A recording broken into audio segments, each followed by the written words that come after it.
Hi there, my name's Adam Fielding, and welcome to another one of my music making streams.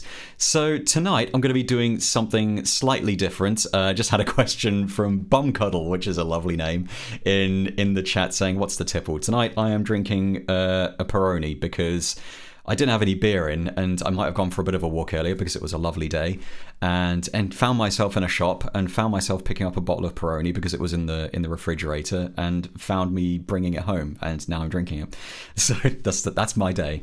So so tonight I thought I'd try something a little bit different. There's been some really awesome news recently for Reason users. So if you've never checked out any of Tom Pritchard's excellent refills, then now is an excellent time to do that because he's just gone and released all of them for free. So I'm just going to pop a link in the chat, and if you're watching this on YouTube, I'll pop a link in the description below. But you should go and download those because they're absolutely fantastic, and they pretty much rely entirely on built-in devices. There's lots of really deep Thor programming in there, and it'll run on pretty much any version of Reason. So I thought it'd be really nice to commemorate this by doing a stream and using pretty much all of Tom's patches, pretty much like I used to do for about 5 years solid when they first came out. So that's going to be my plan. So not only did Tom actually sort of release all this stuff for free, but he actually sent me a really cool sequence patch a couple of weeks ago, which I've been planning on using in a stream for flipping ages. He sent it over to me just before I decided to do like a jungle track a few weeks ago, and I realized it's a really nice patch, but I thought it's not really going to fit with the kind of jungly vibe I was going to go for on that day. So I sort of held on to it, and then because I'm a bit of a dick, I kind of forgot that I had it until Tom brought it to my attention a couple of days ago, and I was like, oh yeah, that would be a really good starting point. And now I'm actually feeling really up for creating a track using all of his patches. So I'm just hoping I can actually do the sounds justice because they're really good. And like I said, if you haven't actually checked it out yourself, go and check out the refills like now because they're amazing. Like seriously, someone described them on the Reason Talk forums as having an evergreen sound, and I think that's a really wonderful way of describing them. The patches, like they're not kind of tied to one specific genre. They're just really good sounding, really interesting patches. So the patch that Tom's actually sent me over for this particular stream is a Thor patch. So I'm just going to go over what's going on in my rack so far. So I've got a simple maximizer whacked on the outputs. So that's literally going from the output from Reason's output straight to the hardware interface. Like that's literally the last thing that the signal is going to be hitting. And I've also got this Thor here. So Thor Inside has just asked, where are these available? I did post a link a second ago, so I'll just post it again just in case that's not working. So where was I? Yeah, so I've got this individual Thor instance, and I thought it'd be really fun to maybe tonight try writing a tune using only built-in devices, given that I now have this massive library of sounds that I can play around with. I feel like that's much less of a limitation for me now than it would have been before, because I can basically cheat and just have a load of really good sounds ready to go. Not to take away from the factory sound bank or anything, just saying, I particularly like these refills. And I've been kind of banging on about them for the past sort of 8 or 9 years or so. So it's nice to be able to put them to use during a stream. So this is the Thor patch that Tom sent over. So I'll just play that for you first so you have an idea of what it actually sounds like. So this is just an individual note just triggering the built-in sequence on Thor, and I'm just going to play that for you, and you can see what it sounds like.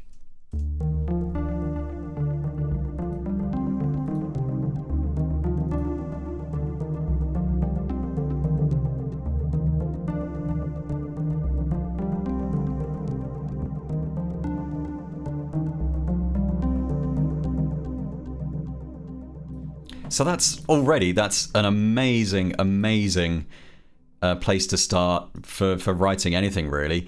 I've just had loads of messages in the chat saying no DR1. I don't believe so.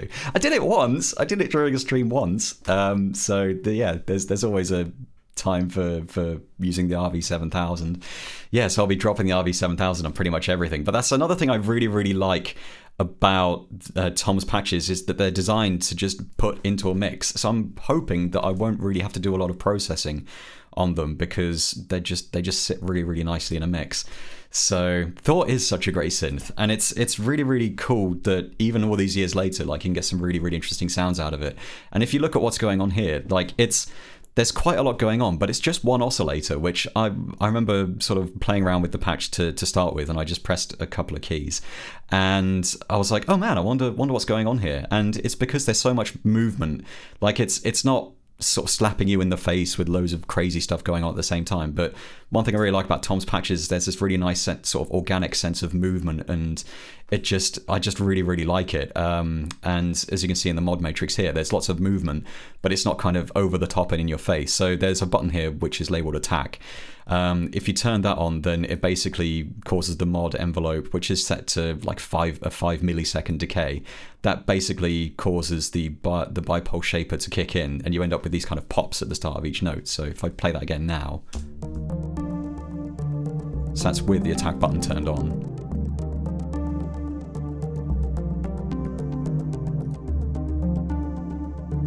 And with it turned off.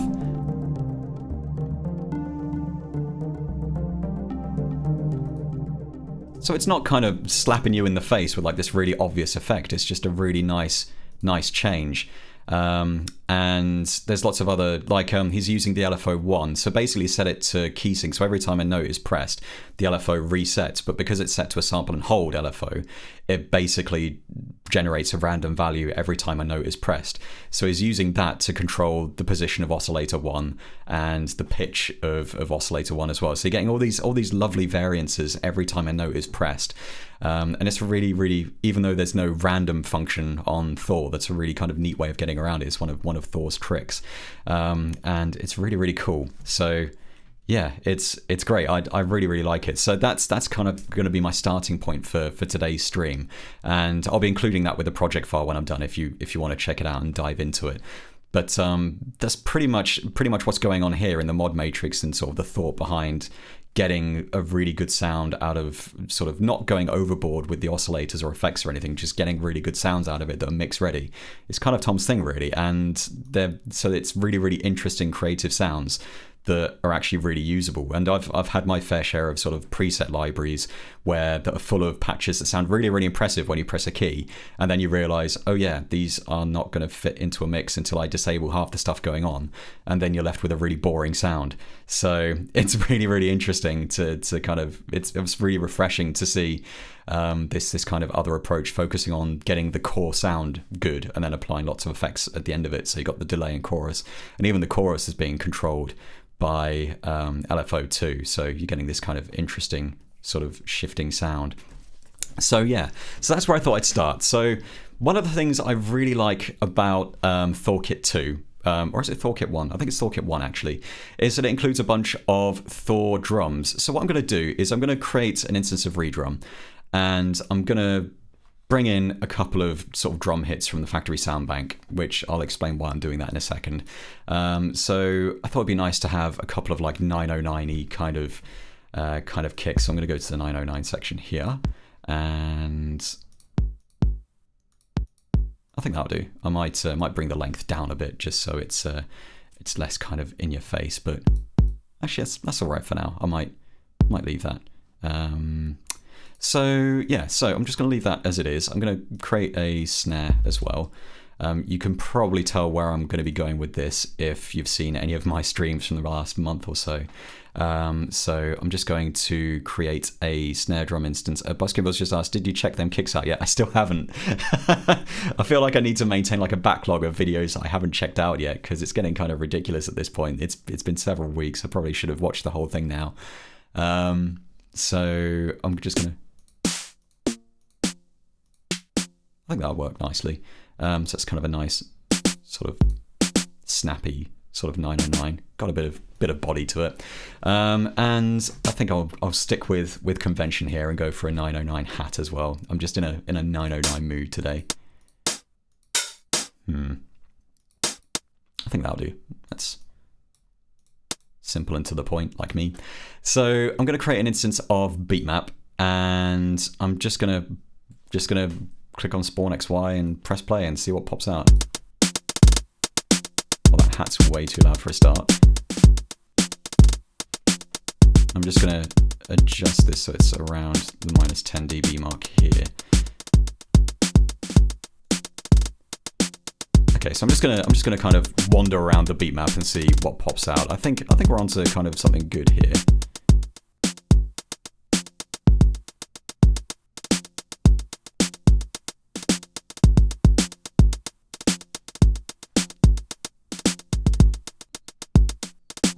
I think that's interesting. So I'm just going to play that with the sequence playing over the top. SL40 saying beatmap is too OP. Who needs to program drums anymore? Lol. Yeah, it's pretty ridiculous. I do kind of love it. It's been absolutely invaluable during these streams. Okay, so we've got a nice sort of drum pattern going. So I thought it'd be really interesting to layer that up with some Thor patches, interestingly enough. So I'm going to create an instance of, I'm going to create a line mixer, and that's going to have its own mix channel. And I'm going to send that and the redrum to a new output bus and just call that drums. So this is going to be Thor drums, and this is going to be the redrum. So what I'm planning on doing is just layering up those samples with some additional Thor patches. So I'm going to create an instance of Thor, and I'm going to dip into, that's handy, I'm going to dip into the bass drums folder. So this is Thor Kit 1, which is available as part of Tom's motherload of patches, which he just unleashed upon the world. And yeah, they're really, really good. So I'm just going to sort of, yeah, so that's just a standard Thor at the moment. So I'm just going to drop in a bass drum, and it's got a bit of heft to it. So yeah, I'm just going to sort of, I'm sure there's a bass drum that I used to rely on a lot. It might have been 7. No, maybe not 7. I'm just going to go through these and pick one. Wasn't that one? I suspect it may have been 12. So it's got a bit too much punch to it at the moment. So basically the punch controls, there's that initial sort of snap, which is the modulation envelope controlling the pitch of the oscillator. So if I just turn that down, it'll sound a little less intense. And I might also turn the decay down a bit as well. So what I'm going to do is I'm going to take the gate out CV from the redrum channel 1, which is the kick, and just bring that into the gate input on the back of Thor. So I'm just going to press play, and you should hear it layer up nicely with the kick.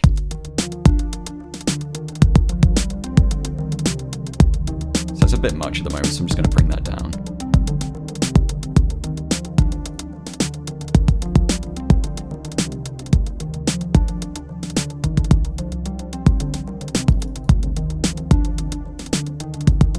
So I think that layers up quite nicely. So let's carry on this Thor process, and I'm going to create another instance of Thor.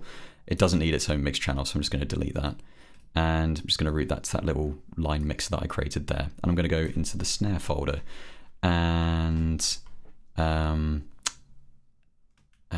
I'm going to do the same thing. Take the gate CV out from the redrum, pop that into here. So I'm actually going to call that kick and call this snare. Skatebird23 says there is a Thor stereo 808 hand clip in the factory sound bank. That's great. Yeah, to be honest, I'd never really considered using the Thor as a device for one-shot percussive hits right up until Tom did it, and then I checked out his patches and I was like, well, there's no point in me doing that anymore because he's already smashed it. So, but there's some really good stuff in the factory sound bank as well. So yeah, definitely have a dip in there. But I'm just going to sort of go through the snares and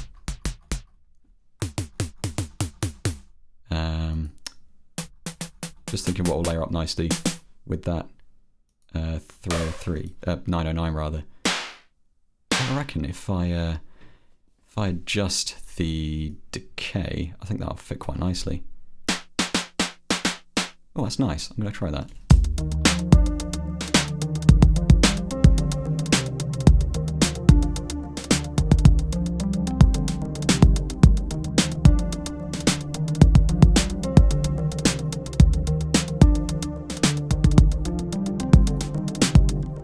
Just had a question from Tone Deaf QN9.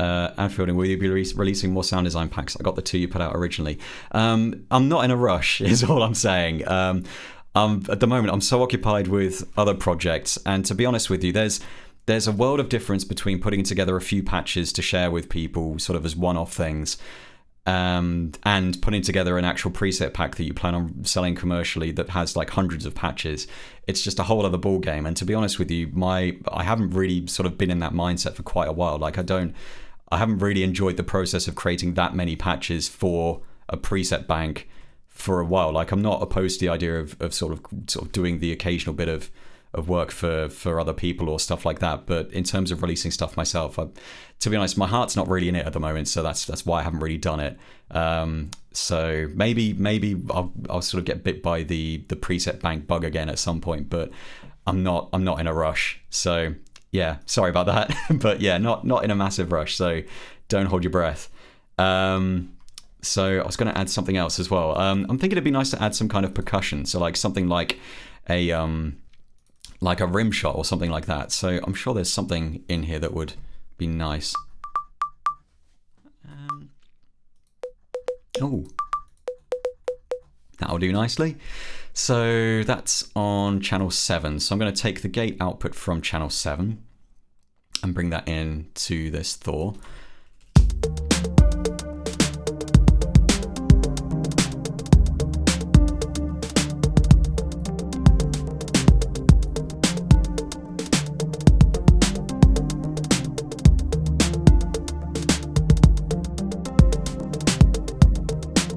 So I think it'd be kind of nice to add something that kind of mirrors the snare. So that's F1. So that'll be on channel 6. So I'm going to create another Thor instance and just do the same thing again, basically. Just create an instance of Thor, and I'm going to go into the claps folder. And there's loads of really nice claps in here. So I used to basically, if anyone's watching this who's familiar with any of my sort of earlier output, a lot of this might sound quite familiar because I did use a lot of these hits for most of my drum hits for about 2 albums at least, 2 or 3 albums, and all kinds of production work. So I just found them incredibly useful, and I'd layer those up with acoustic kits or sort of more electronic loops and stuff like that. But this was kind of basically the foundation of my sound for a very long time. So I'm going to call that perk, and I'm going to call this clap. So that was from channel 6, I think. So I'm just going to route that into the clap there.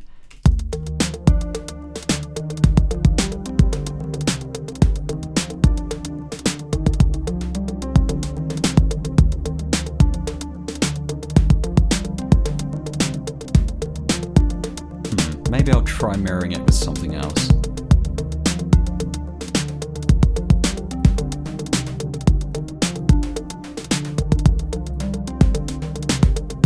That's cool. I like that. So yeah, so I think one more thing I'm going to add is I'm going to add some kind of cymbal, so that can come in later in the track when I eventually get around to doing that. So I'm just going to create just another instance of Thor, go into the cymbals folder, make sure that's all hooked up correctly on the back. So this looks a lot more complicated than it is. I mean, I'm basically controlling everything from this one redrum here. It's just triggering all these different layers, which is really, really nice and useful. So I'm going to go into the cymbals folder, which I've done already, and just have a look. I was thinking something more like sort of with a ride kind of sound, so that's kind of a contender. Oh, that's kind of nice. It's got that kind of really sort of sizzling high end. So yeah, I'm just gonna go to channel 10 and just draw in a few notes. I'm trying to adjust the level of it on the redrum, but that's not going to work.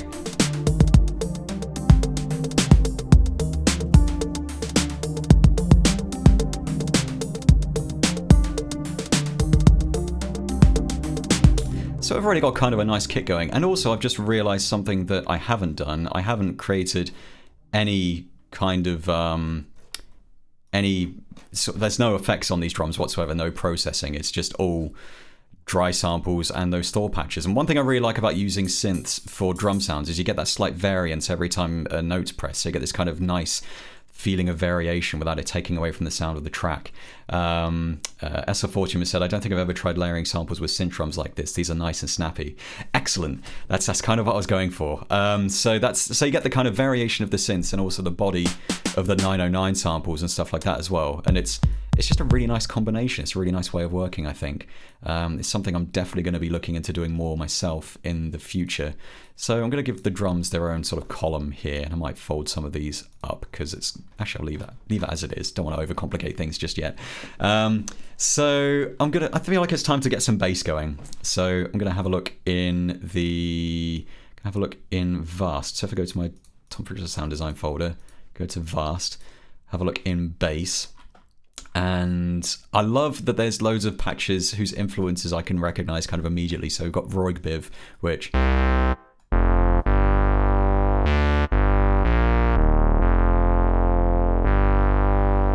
I love that patch. I love it so much. And I'm sure there's another one in here which I might have to look at. So there's, yes, An Eagle in Your Mind, which if you recognize the Roigbiv patch, you'll probably recognize this one as well. Oh, I might actually use that.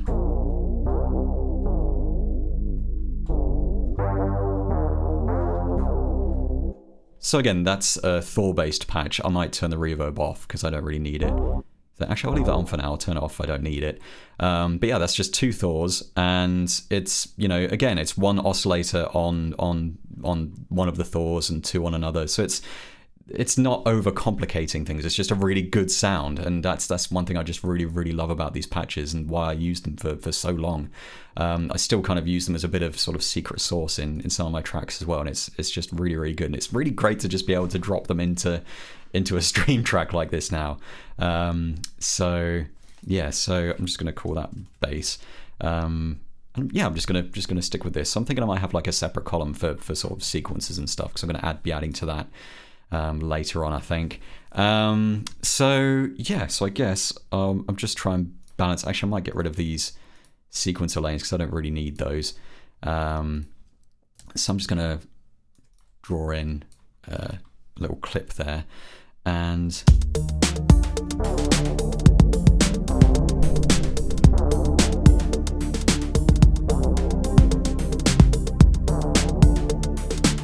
so okay, so we got a good start. So I'm just going to zoom in a bit more there. I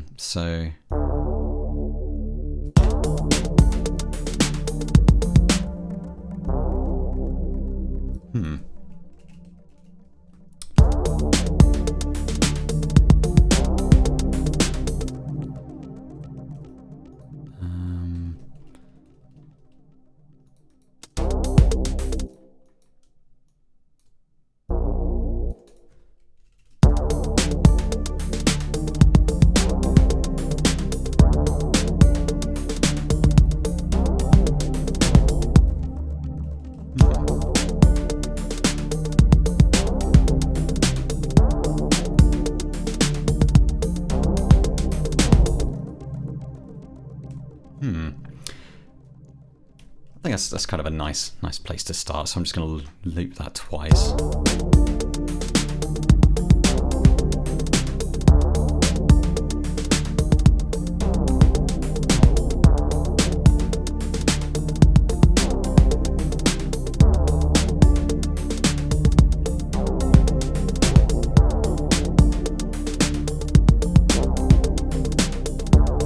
What I'll do at this point is actually just bring everything into a block, because I feel like that's kind of an inevitability at this point. So just in case you've missed that link again to Tom's refills, which I'm going to be using a lot, I'm just going to drop that in the chat again. And yeah, I'm just gonna kind of go with this a bit really, and I think we could do with some keys, something like that. So I feel like I'm just going to dip into the keys and polysynths folder here. So these are just great. So some of these have a really...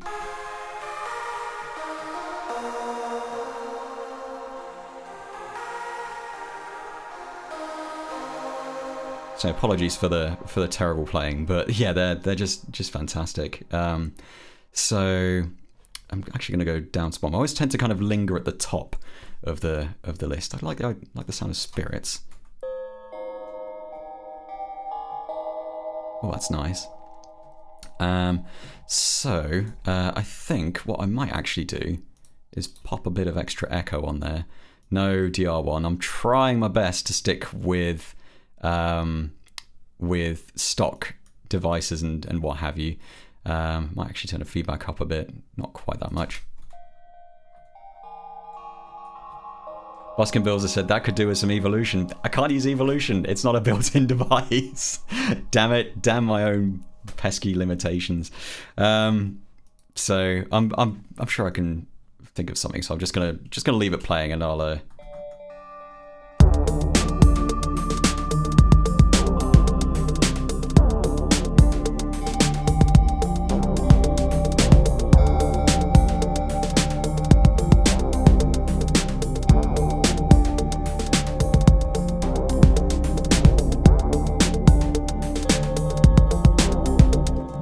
Let's just record that.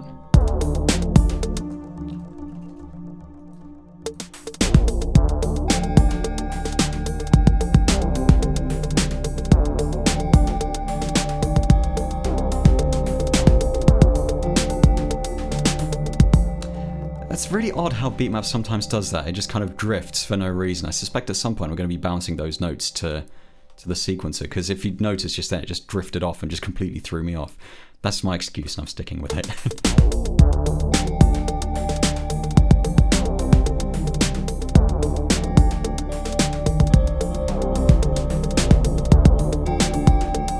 And again, that's really weird. This seems to happen in the same place. I need to... One of these days I'll look into that. But anyway, I feel like that's a good place to start. I might sort of smooth some of these velocities out because they're a bit all over the place, and I'll quantize those. So...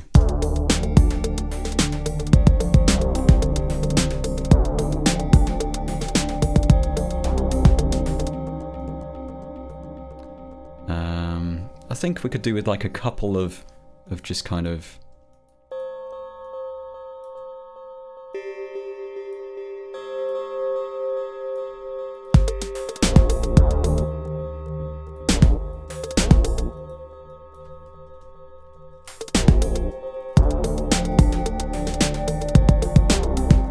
Buskin Bills has said, what's the reset step set to on the beatmap? Set 64, so it shouldn't be kicking in...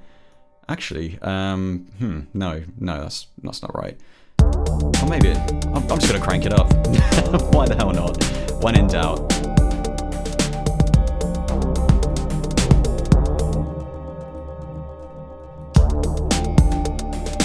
I'm just going to vary the velocity on those the second time around.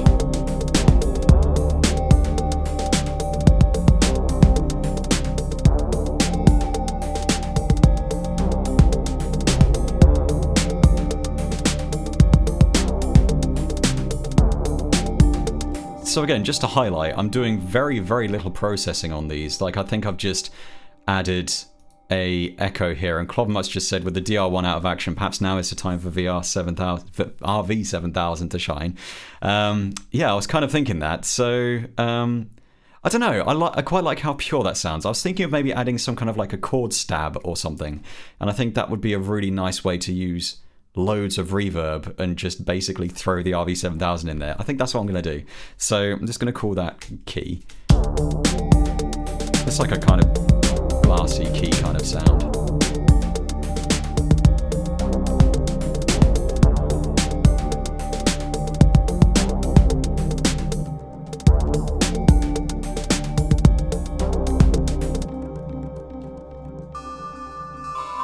I just have a high note on the end there. So I think I think it'd be kind of fun to bring in a sort of chord sound, and that's one thing that I'm aware the Thor kits are very, very good at. So I'm going to dip into my Tom Pritchard Sound Design folder again and go for Thor Kit 2. So there's a really cool folder here called Chords, and one thing that Tom's patches are really good. One thing that I don't think I'd seen before I'd seen these patches actually is he's used, by basically triggering the sequencer really, really quickly, he's able to implement a sort of very rudimentary form of chord memory in Thor, which is really, really neat. So you end up with some really nice really nice sounds that, so if we just open that up, if you look at the sort of sequencer section of the Thor, every time I trigger a note, it just runs through those like immediately, which is really, really cool. Just had a message from Lost Dog 07. Hey Adam, finally managing to catch you live. Yay. Hello, good to see you. Hope you enjoy this stream. So yeah, so that's really, really cool. So I'm thinking of like just bringing in a dark stab. I like the sound of that. That's what I want. Want some of that. I think once I bring in, I might bring in a bit of RV7000, and by a bit, I mean all the RV7000. So I'm just going to crank that up. I think it'd be kind of cool to go with a plate reverb. I always go with the arena presets for some reason, so I feel like it'd be nice to try something a bit different. So I'm just going to bring in loads of that. Maybe turn the high EQ up.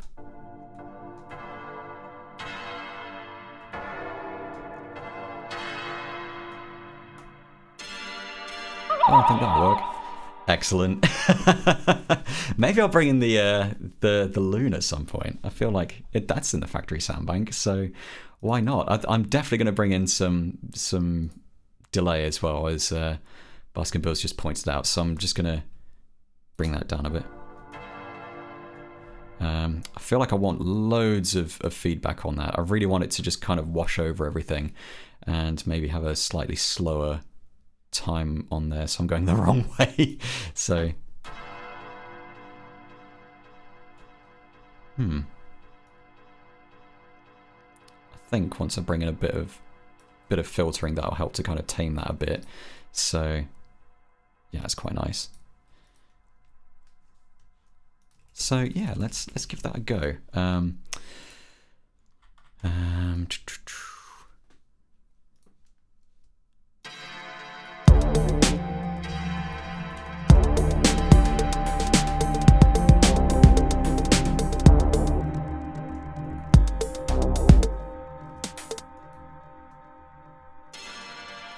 Yes, that'll do. I just have one there, so.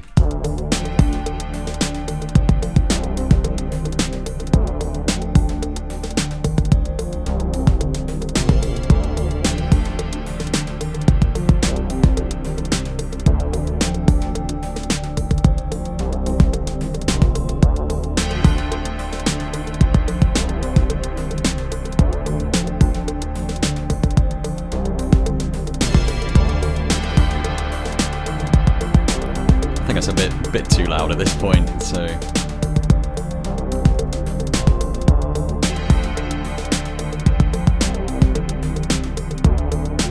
Clubmud says this is giving me nice noughties IDM vibes.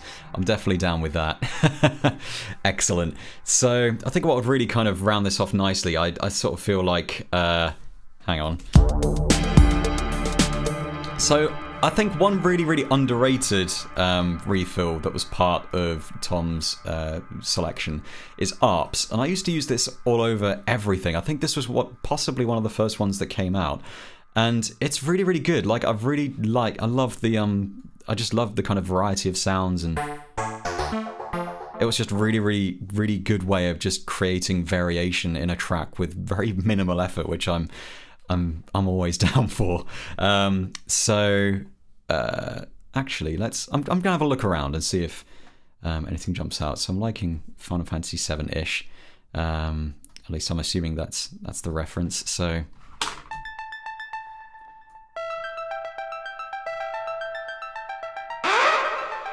yes, it's about time I saved. Right, so Control S, that's saved. Cheers for the reminder, as always. Didn't scare the ever-living crap out of me this week, which was a nice change. If anyone was watching last week's stream, that just completely threw me off. SF4 says, TPSD ARPS is very nice. Usually disable the internal sequencer and then just use it as a sound bank. Finally, I need something twinkly and plucky. That's a really cool idea, and like I'm not actually sure if I've ever done that. I know I've disabled the internal ARP before and just kind of done my own thing, but I've never thought of using it as just like a sort of twinkly sort of sonic palette. So yeah, do that. That's a really good idea. So I'm not quite feeling that. In fact, Solaris, I like the sound of that. So Yes, it's got kind of a nice sort of percussive feel to it, which is quite nice. I'm going to give one patch a bit of a shout out because I use this on like everything for a while, and that's, I can never pronounce it. It's canatophobia. I don't know how that's pronounced, but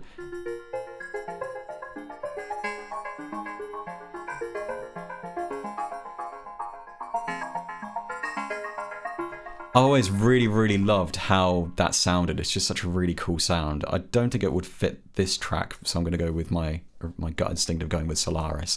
So all I'm going to do to start with is just copy the bass notes over and just give that a listen. In fact, that would have been a smart thing to do originally, really.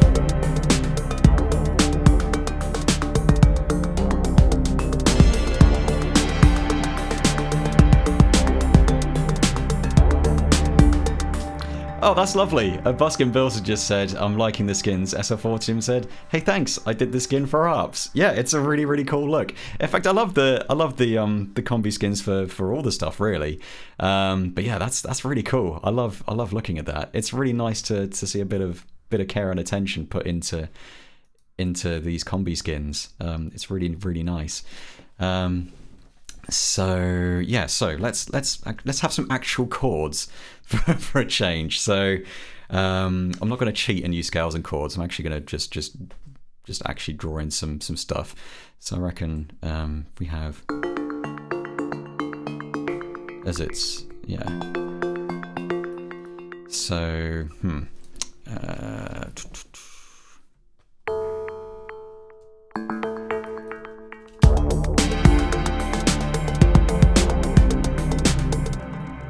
I like that. I think I might just leave that F playing across all of those. That probably wants to come down.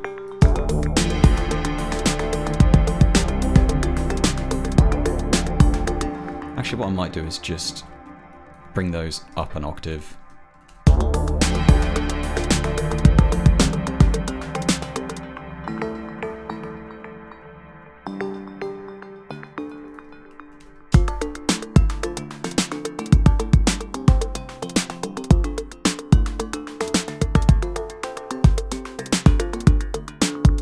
Cool. Oops, I've accidentally exited the block. There's no escape from the block. So I'm going to take that and just copy and paste it. And that's kind of a nice...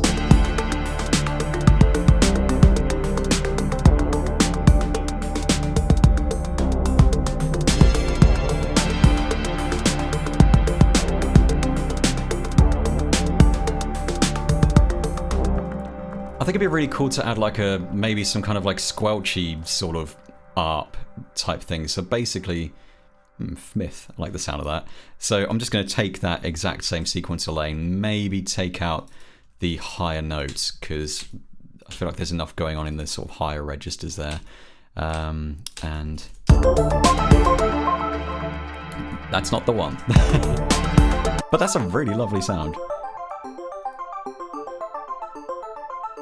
I feel like this would be a good time to just go through the sounds until I find one that I like.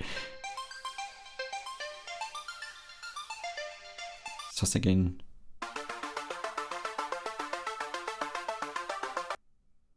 Oh, I reckon that'll do nicely. Oh, actually...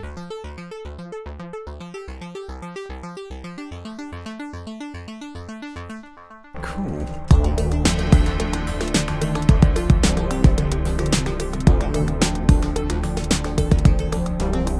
So there's one thing that's really interesting about all of the ARPs is they use the RPG8 arpeggiator, which was included in Reason 4, I think.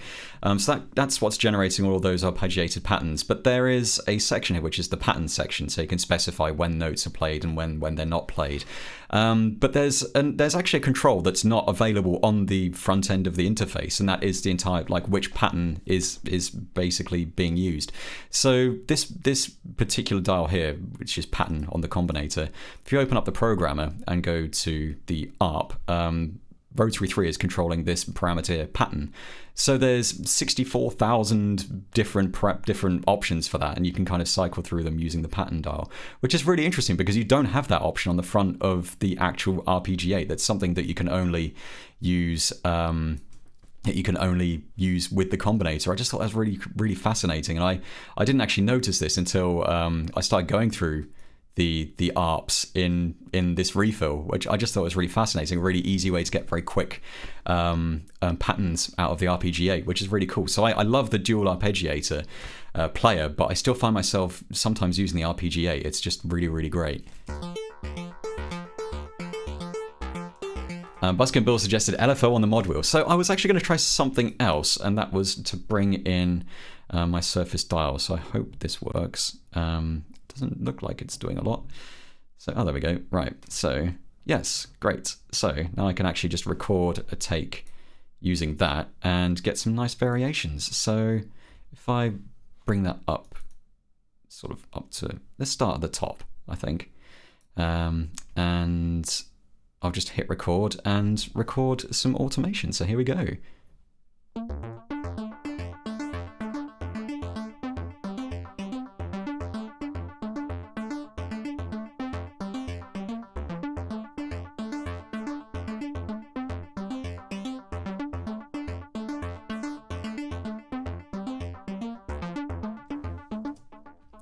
Cool. So that's a nice bit of sort of automation going on there. Nice quick take. So for disable snap, I'm just going to draw some extra stuff in there.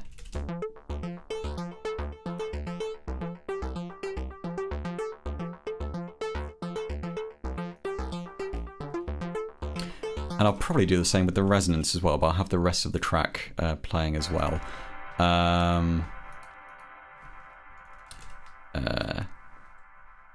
So, lots of people are saying I never knew that about the RPGA. I really, really love it when I share a little bit of trivia that people are less aware of, especially when it's something that I was totally unaware of up until recently. I still think my favorite one is definitely shift drag, where you can rewire stuff automatically by holding down shift and dragging it. It's saved me so much time. It's ridiculous. So I'm going to call this Toasty ARP because it's a nice name for it. So I'm gonna hit record again and just record some automation on the resonance, and we'll give that a go. So here we go.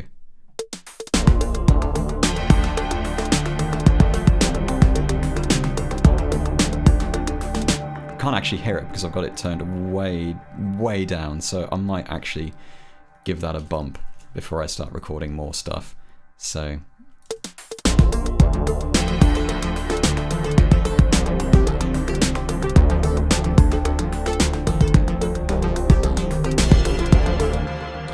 right, so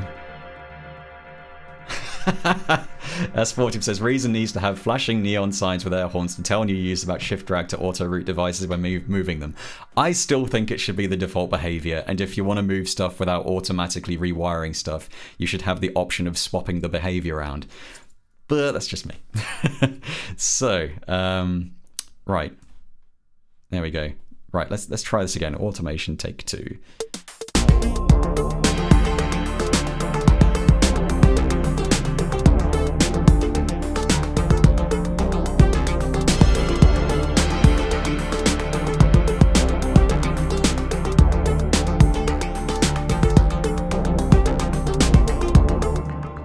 So there we go, nice bit of automation there. Oops, I think I'm still attached. There we go, right. So, not sure what's going on there. So I'll just get rid of that.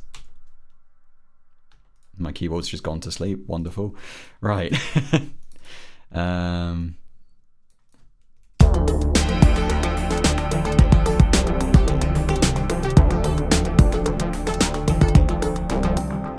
So there is actually a delay already present here, which it's using the RV7000 with a filter, so I might actually bring that filter up, the frequency up.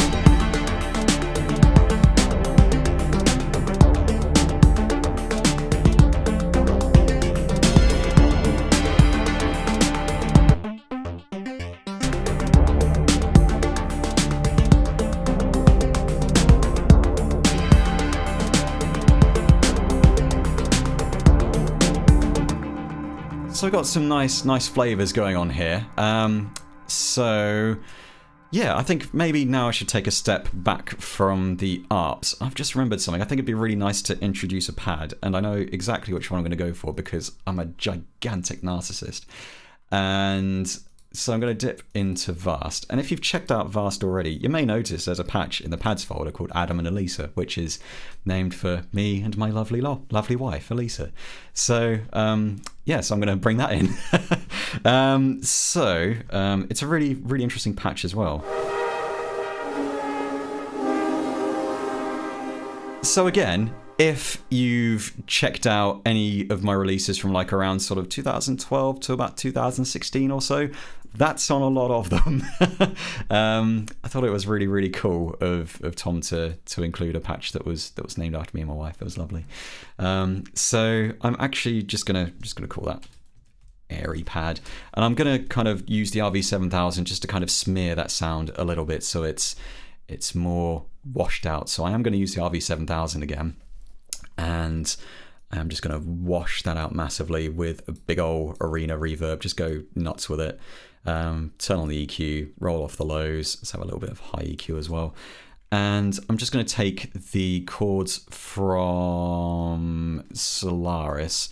I'm just going to take the top note off of those again. I was going to grab the ones from Fierce, which is the other ARP, but that seems to have a whole bunch of other stuff, automation stuff over the top. I will do that. So, yeah. So,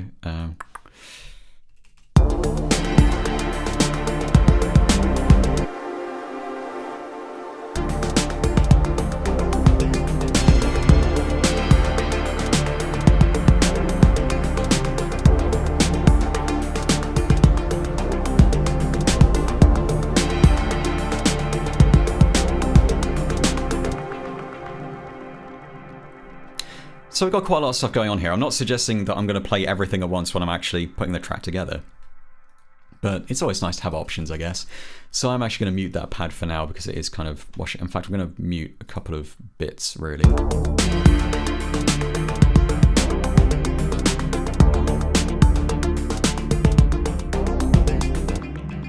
Selig Audio said shift drag with no routing as default makes sense because shift drag to create a new device also has no routing associated with it.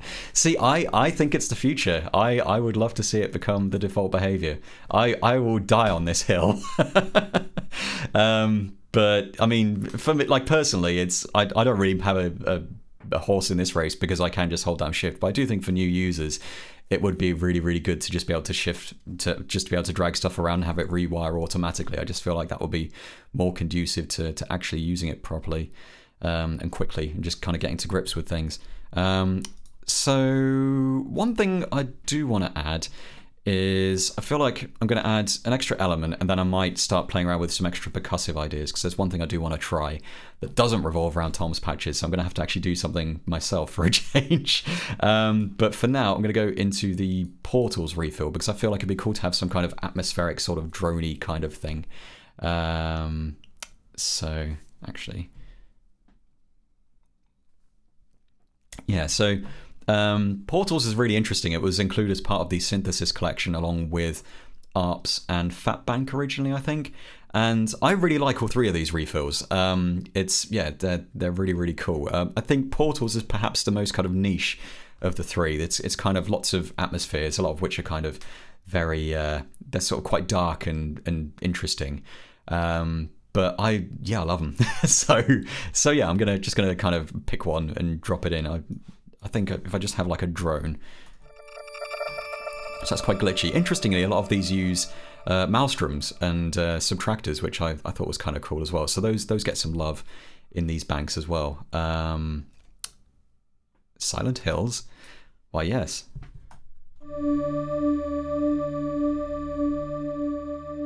Just thinking.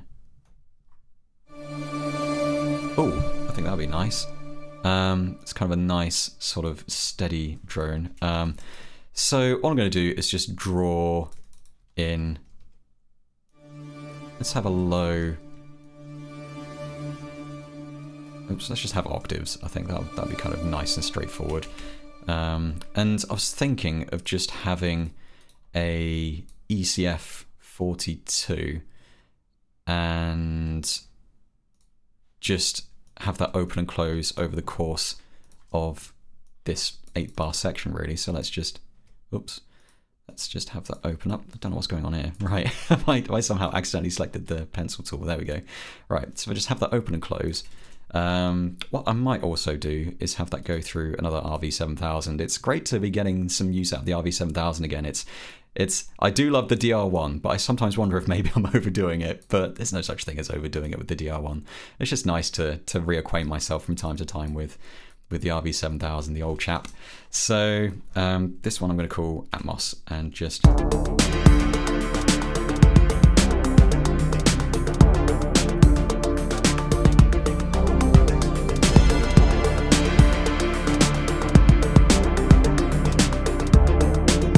I might actually have that open up a little quicker, so I'm just going to use some automation curves here.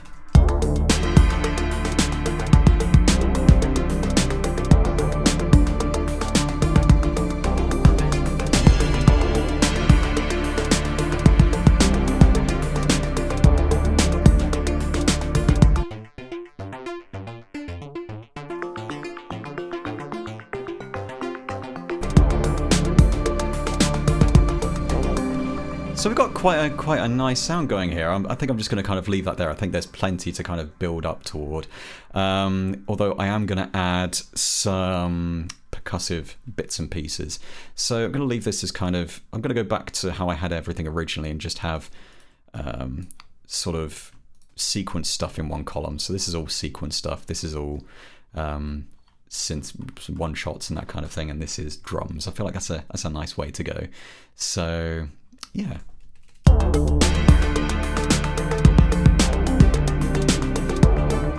So going back into the drums section, I'm just gonna fold these up to start with. So the cool thing is I can come back to these at some point, and I didn't mean to fold absolutely everything here. Is I can come back to these, open them up, and start automating stuff just for some kind of like variations and stuff. So I'm going to call this Thor Percussion Mix. So I think it'd be kind of nice to bring in some factory soundbank loops. I think it'd be kind of nice. So I was going to go into the loop supply folder, but I feel like for this kind of track, it does have a sort of noughties IDM-y vibe to it, and I feel like that kind of lends itself more nicely to the factory soundbank, or vice versa, as the case may be. So let's have a look. I haven't got in the abstract hip hop folder for a while, so they're about the right tempo as well. That could be interesting. So something I tend to do during these streams is I'll drag a loop directly into the sequencer, which creates a audio track with the loop in instead of a Dr. Octorex. So I'm actually going to use the Dr. Octorex for a change, and I'm just going to press play just to hear how that sounds and see if I can actually use it.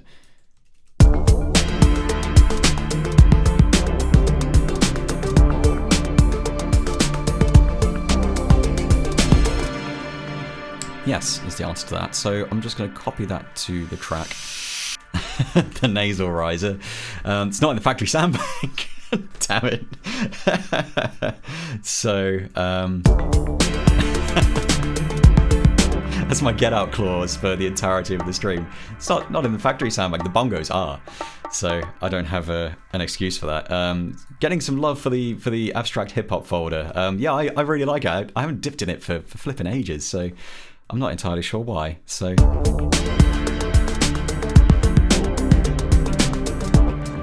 that last hat was a bit odd. So I'm going to get rid of that snare so it follows the main drums.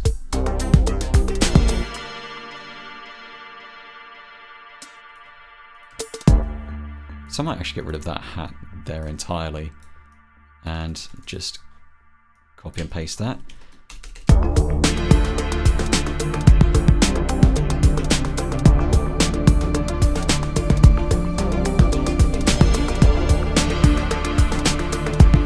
Oh nice, Dravid's here and he's got some sweet emojis, and I need some. I need to get on that. I still have nothing that people can spend their stream points on, which is bogus and lame of me. I'm sorry.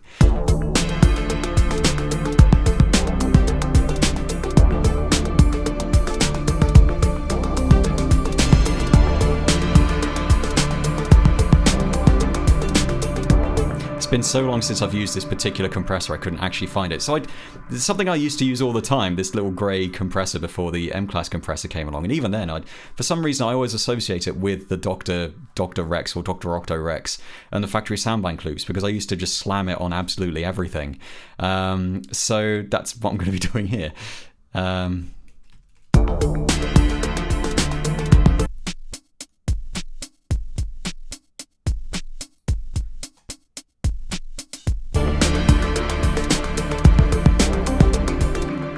Bumcuddle has said, amp M decay down to half, cleans that loop up well. See, I kind of want the smushiness of the loop, but I will give that a try.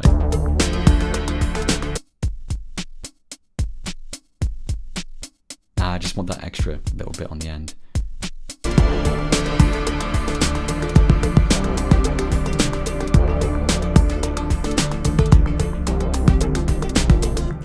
That's cool. So I think I might bring in one more loop, and then I'll stop playing around with loops, and then there's one more thing I do want to try out, but I'll get to that. So I totally want to try that.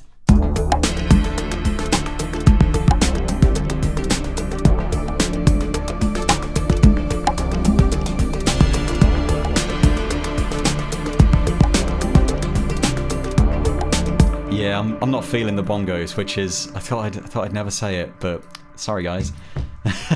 I'm gonna pop into the Chemical Beats folder, which is again something I kind of associated with the kind of early noughties feel I'm going for. SL41 has asked, Adam, have you reached for the SSL comps much since they became rack devices? I honestly haven't, and I'm not really sure why. I think it's just because if I'm doing stuff like that, I either tend to go to the SSL mixer, even with filters. Like every now and then I'll use the EQ section as an insert because I'm doing something else with the SSL mixer, so I just kind of layer them up.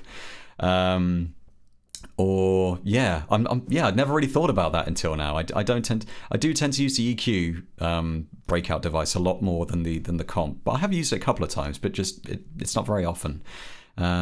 So I'm going to call this a HH loop, and that's right, I was looking for a loop in here.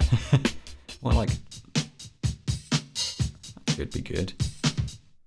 I think if I go kind of nuts with the little grey compressor here, let's just solo that. Whoa, that's crazy. I reckon I do kind of love how ridiculous that is. I might turn the release down a bit. So I haven't actually checked to see if this will fit in the track, so I should probably do that.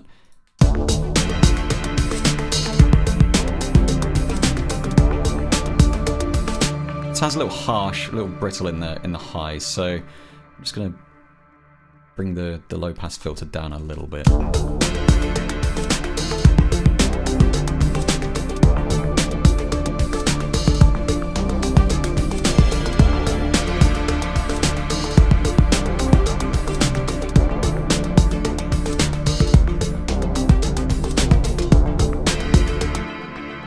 What have I done here? Oh, I've created 2 lanes by accident. I'm looking at the wrong thing. Brilliant. So I've just been turning the filter down on the wrong thing. I love it how your brain sometimes thinks you're actually making a change to one instrument when you're not.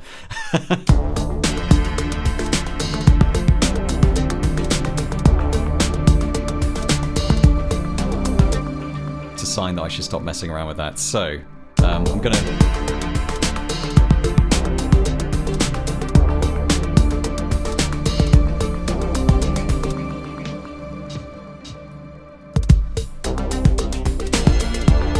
So I just wanted to get rid of that extra snare. I think I've turned the filter down a bit too much now. I just wanted to take the top off a little bit. Travis just said, I just noticed a stack of Thors. Yep, that's a lot of percussive Thors. They're so good. So just to reiterate, all of these patches are from Tom Pritchard's Sound Design refills, which you can now get for free, and I will pop that link again in the Twitch chat just because I feel like you need it in your life. So yes, so many good patches, so many good patches. which I'm leaning on very heavily here. So I'm going to call this chemical loop, and I'm just going to stop playing around with the NNXT now.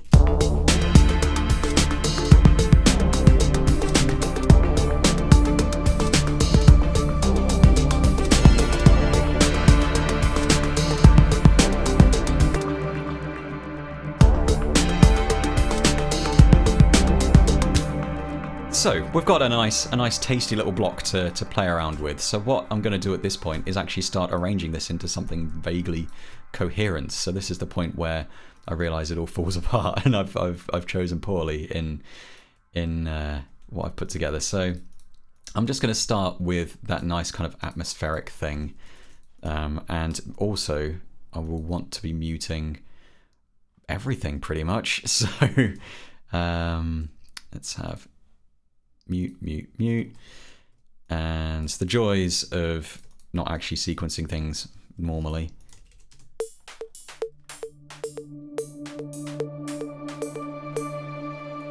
So let's just have that.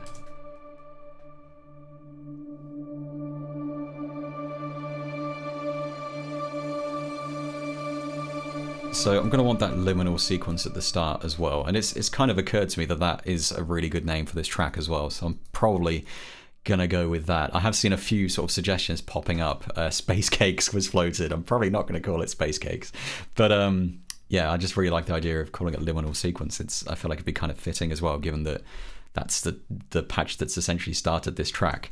So I'm going to start it with the attack turned off, and use the SSL mixer filter to kind of have the atmospheric thing sort of filter in. So let's do that. So just have that come in.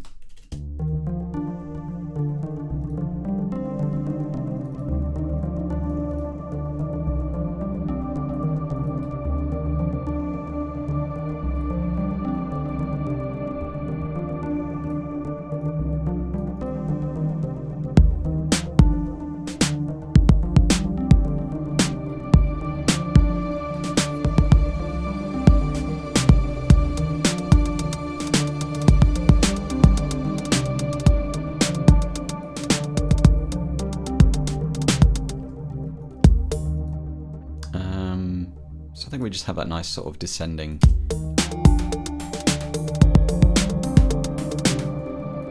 That descending key thing kind of come in there.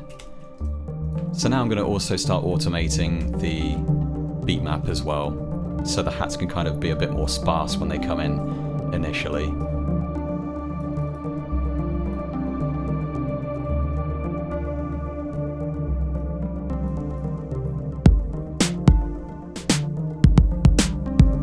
Might also do it with the kick and the snare. Just have fewer snares at the beginning.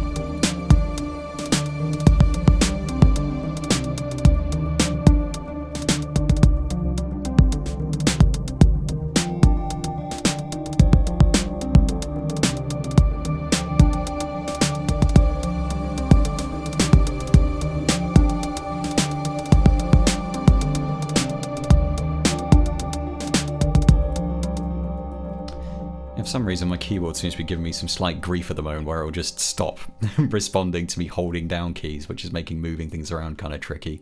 So I am going to just chop some of these in half so I can kind of move them around a bit more easily. So there we go, that's nice. So many bonus asks, are we looking to smash the previous 10-minute track playtime record? No, not today. I don't think that's going to happen today.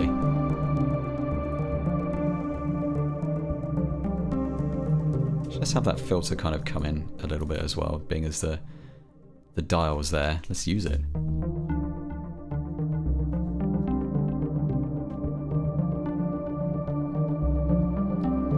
See, I was sort of thinking of turning down the delay on that sort of sequence, but I actually really like how it kind of washes over everything.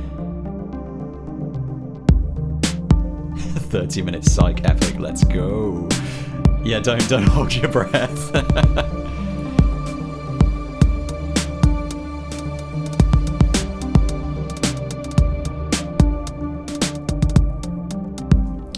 think what I might actually do is automate these and just have some random fills thrown in. Let's go for it.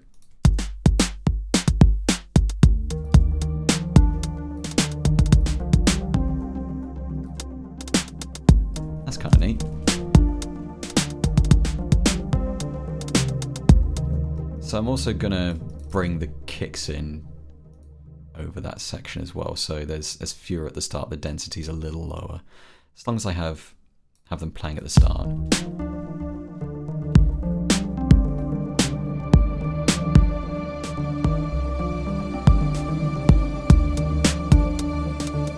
One thing I really want to do with that atmospheric patch is have it kind of swirl around a bit, so I'm sure I could take an output from one of these modulators on one of these Maelstrom devices and use that to control the pan. So yeah, that doesn't look like it's doing anything at the moment. Cool. Let's turn that right down. I mean, I could have created like a pulsar or something, but I just thought it'd be more efficient if I just took the CV out from here and did it like that. So let's open that up, and so it's was it mod A or mod B? It's mod B. So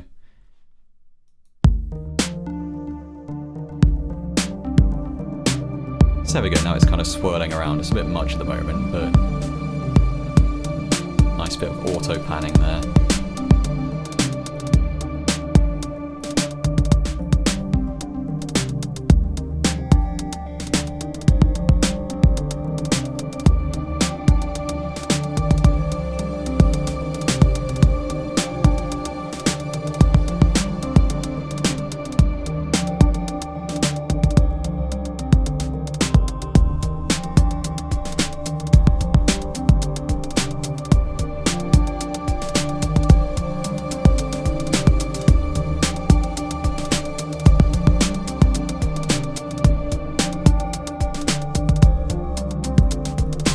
So yeah, let's have another fill here. So yeah, so I'm just going to mess around with these values, just pick some random values, see if we get a usable fill out.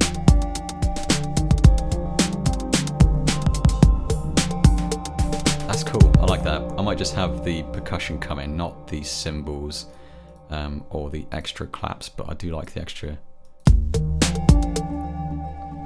So I think we should probably have the bass come in as well, being as not using that yet. So yeah.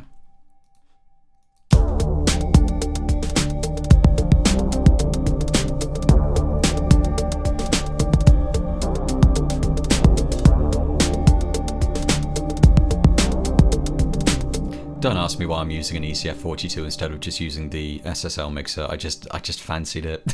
So here we go. I think today is just the day of me using lots of devices I don't tend to use a lot nowadays.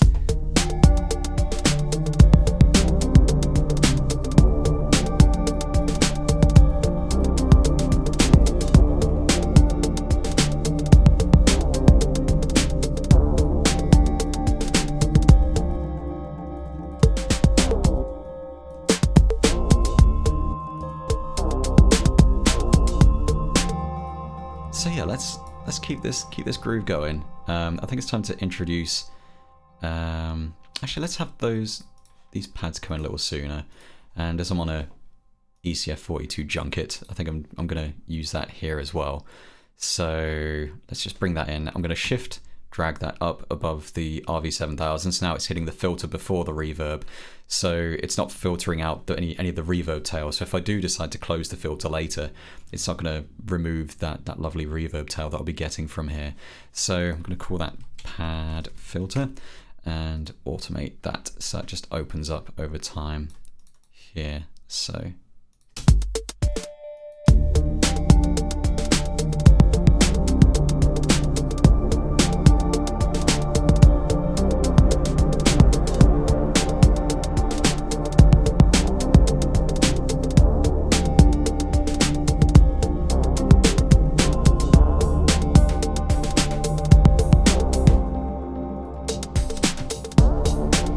might not bring the cymbal in just yet, well that ride, but I think it'd be nice to bring in some other stuff.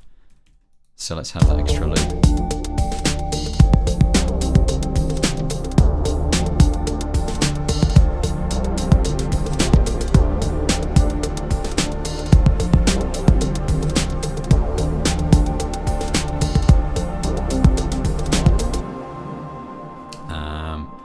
So I feel like I might vary things up in a second. I still haven't actually introduced any of these ARPs. Like, I've got all this stuff going on, and I haven't introduced it yet, which is odd. So, yeah, sorry, I'm not ignoring the chat. I just haven't actually checked it out yet. Protostar's here. Good to see you.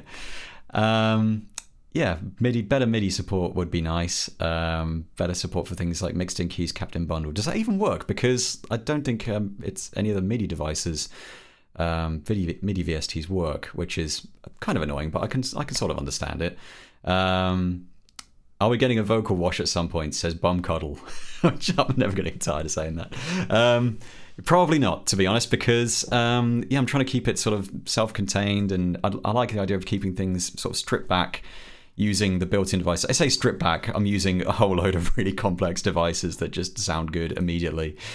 So I am massively cheating here, but it's really nice to just be able to cheat like this during a stream, because I've had these patches for so long, and I've always I haven't really sort of bust them out for a proper stream. So it's great to have an excuse to do that. So yeah. No washes in IDM. Actually, tell you what is in IDM, which I was thinking of adding earlier and I forgot about. So this will be a nice sort of segue. So I've done this a couple of times. I can do this using all internal devices. So I'm just going to create a NNXT, which is always fun to say. So if I just open a patch, not in the hi-hats folder, but in the percussion folder. So I'm just going to take a whole load of samples from here. Not 100. I need like 60, still a bit much. I think like 48, that'll do. It's a nice number. So I've just dragged those into the NNXT. I'm going to right click and select automap zones chromatically. So now we've got all these notes going from C1 through to B4. So that's nice. That's a few octaves worth there. So I'm going to reduce the decay on all of these. So we should end up with lots of clicks, which is not particularly useful on its own, but I'm going to combine that with a matrix device. So if I create a matrix here and increase the step count to 32 and just create a random pattern, completely random, we'll see what pops out. So Tony J. Burner said, I always thought that was pronounced Nuna Next. I mean, that would make more sense because the Nuna 19 is a reference to Paul Hardcastle. So Nuna Next would make more sense. I've always called it NNXT, and now I feel really dumb for doing that. Amazing. So I'm just going to... So I've got this kind of uninspiring sort of poppy percussive generator thing. So I'm going to spice things up a little bit by bringing in an old favorite of mine called the delay glitcher. So what this does, for anyone who's never seen this before, is it looks quite daunting, but what it's actually doing, if you break it down, isn't really that complicated. It's taking the input signal and splitting it into five discrete delay chains, which are controlled by these matrix devices. So these matrix devices, the curves are basically just random patterns, and they are controlling how much of the signal is being fed into, actually how much of the signal you can hear on the output. No, how much is being fed. It's been a while, okay. How much it's doing stuff. That's as much as I know. So one of these controls the feedback of the delay units. That's correct, and the other one controls the amplitude of the individual mix channels. So it's basically creating big feedback loops with these really tiny delay times, but it's only playing them back when the feedback's actually being ramped up. So you end up with this kind of glitchy sound, which, like I said, it looks really complicated, but when you kind of break it down, like if there was just one of these going on, it's not that complicated. I'm not entirely sure why they all have individual submixers for the delay units. That is a mystery to me, because they're not really doing anything. I mean, this is quite old, so I feel like I need to go back in time and ask myself that same question. So I'm going to just drag the dry wet down a bit so we get some of the dry signal as well. So we end up with this kind of glitchy sound. So I'm going to turn the step count down by 1 step, so you end up with sort of more arbitrary changes. SL40%. It looks really complicated, but it actually is. Womp. Yeah, okay. Everlog Sound says, where do you find that glitchy delay combinator? It's actually in my project file folder, which Buskin Bills has just posted in the chat using the Dropbox command. So if you look in there's a folder called Reason Patches. You just go in there and it's called the delay glitcher. So you can just have a look at that to your heart's content and maybe figure out what the hell I was thinking and why those submixers are there, because I really don't know what they're doing there. So I'm just going to call this glitchy perk. And that'll just do its own thing and just keep playing glitchy percussion until the end of time. So I'm just going to... Oh, you can't do that. So I'm going to automate the pattern selector here and get rid of that channel because I'm not going to use it, and just bring it in basically.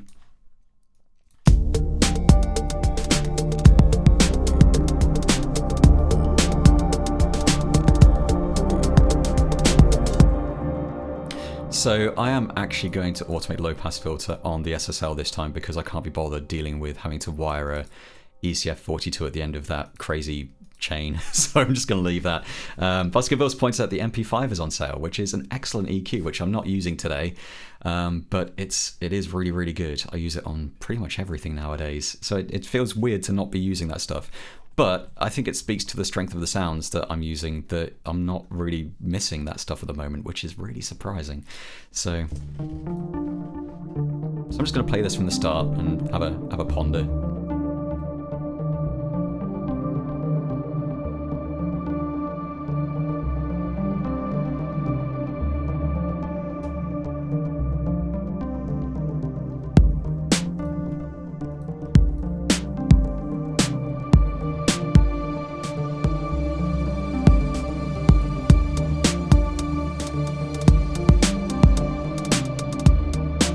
Turn down that atmospheric thing.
So yeah, I think introducing some kind of ARP there would be quite nice. I have some questions about the Kratos 2 maximizer. I have that, it's really good. The only reason I don't use it is because I've switched to using Elevate for pretty much all of my limiting needs. But it is really good, so it's definitely worth checking out. So what am I doing here? Yeah, I think I might introduce that ARP first.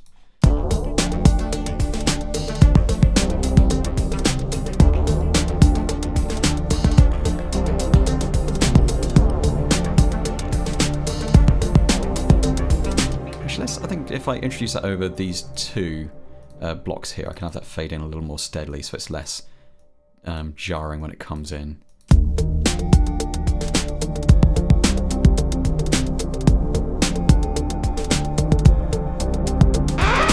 Damn it!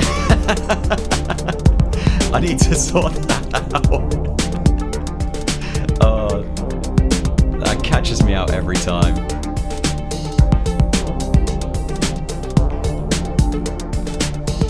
Well, that's saved.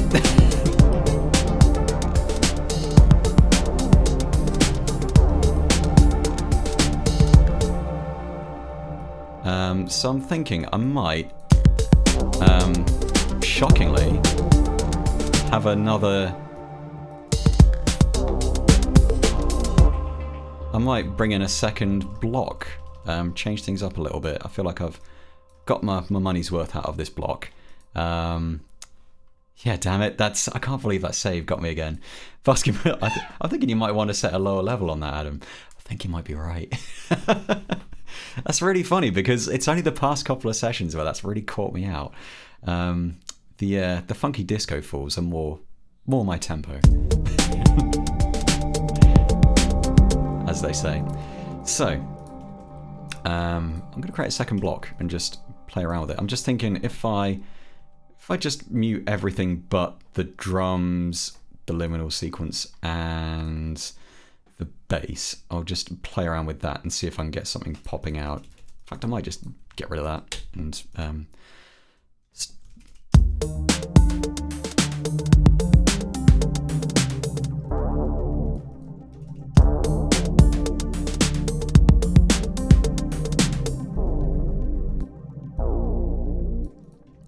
that could be interesting.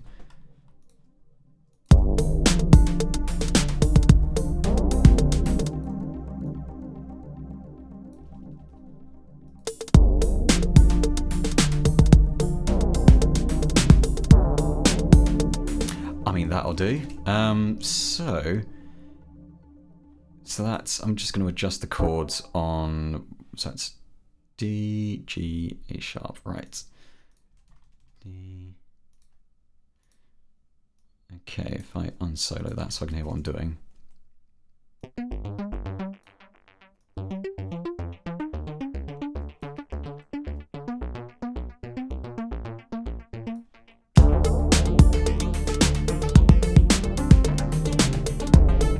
I find it helps if you actually time it correctly with what's playing.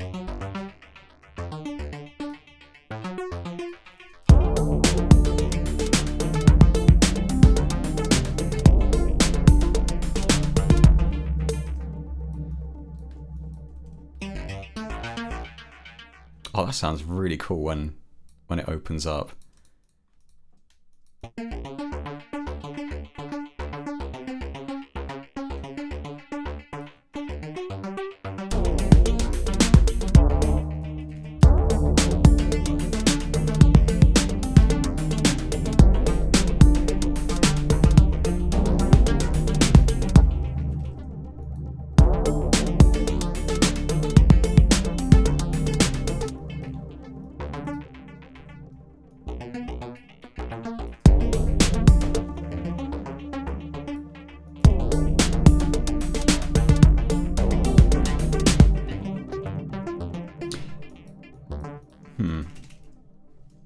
What I should have done is used the pad because that would have been easier to tell what I'm doing.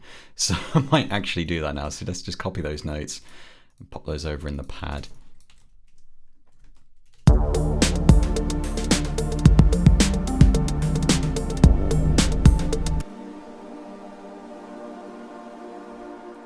Sounds fine. I don't know why I was getting too into that.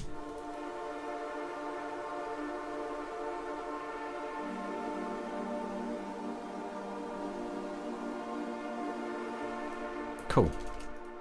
I like that. So I'm just going to do the same here.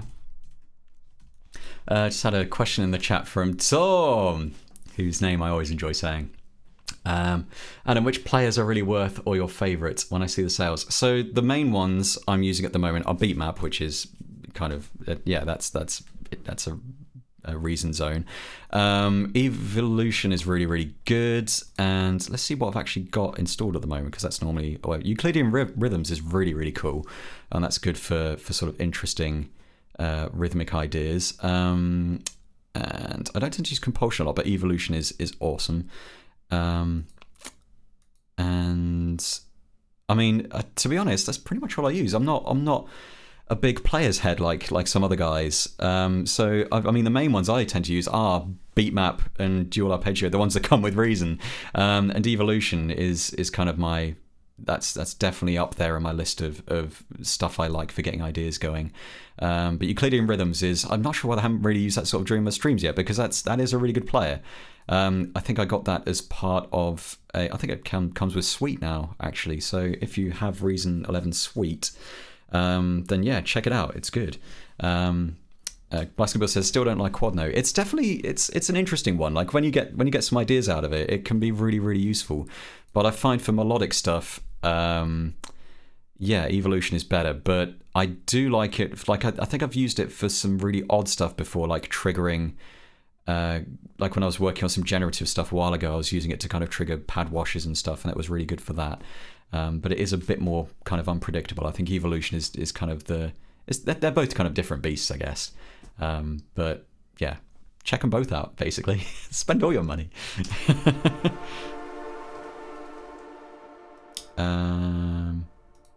So what I'm going to do is take that little sequence there and pop it in the Solaris section here and just get rid of all those there. And I'm also going to add the low notes. I'm going to bump those up an octave and add them there. So we've got those kind of matching up with what came before. Oh no, I haven't introduced the Dark Stab. That's really stupid. I really want to introduce that sooner in the track. So, right. Let's go back and sort this out. I think this needs some work.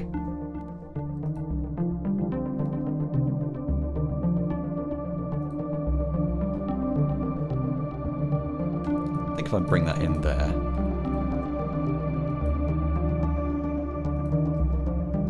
I might filter that in a bit as well.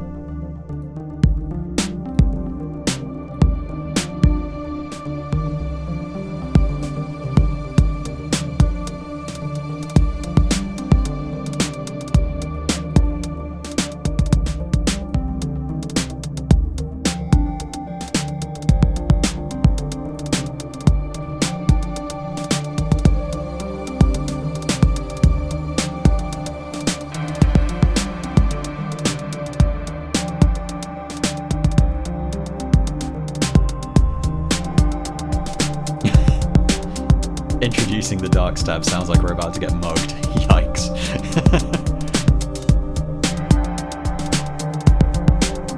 That's better.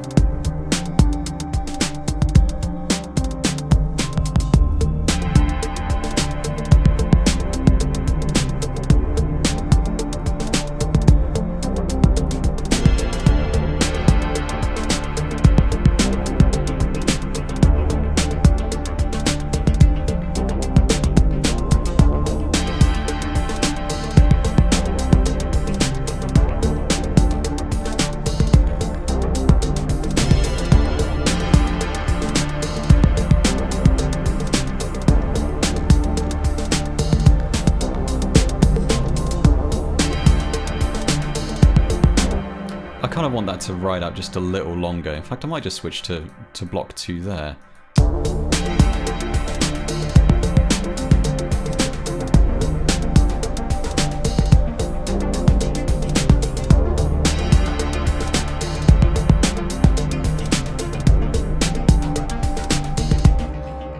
I'm going to mess around with the liminal sequence because I feel like that's kind of, it's really good, but I feel like at the moment there's quite a lot going on. So but I'm going to turn on the attack button there so you can kind of hear it in the mix a little more.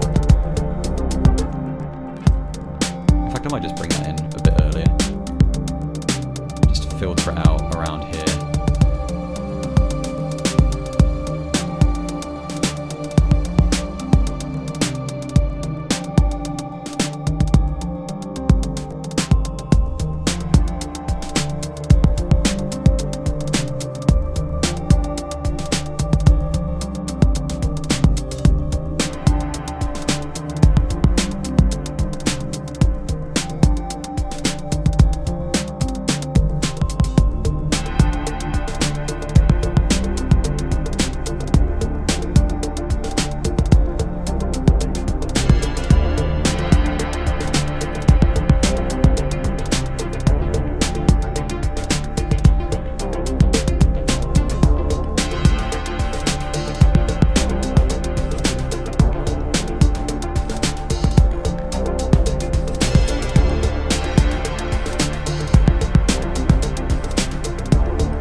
something like a nice little break there would be kind of cool. So I'm just going to listen to this from the start again, just kind of have a think about where to go from here.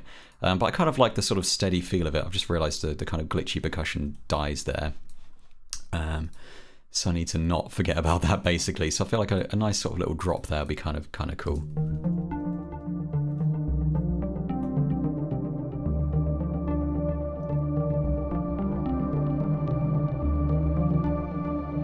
In fact, what would be kind of interesting, so I just had an idea that might pan out. So because this is using the Thor's built-in sequencer, I can, which is currently just playing forward, so it's just playing from start to finish, as a sequencer generally does. So if I change that to play random notes at a particular point, say sort of around here, once it starts fading out, we can kind of introduce a bit of variation, just like that really. So in fact I might just stretch that out a bit longer. This might not work, but it'll be interesting finding out. So here we go.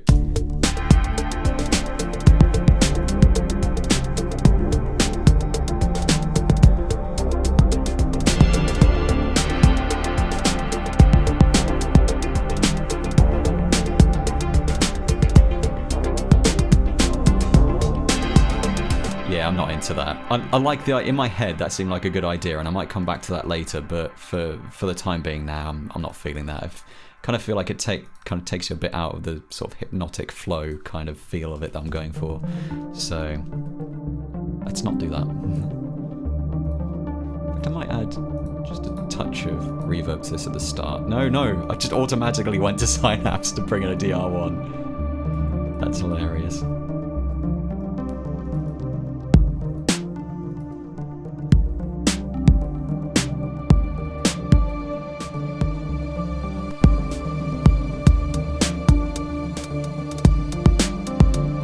I'm not addicted to the DR1. You're addicted to the DR1.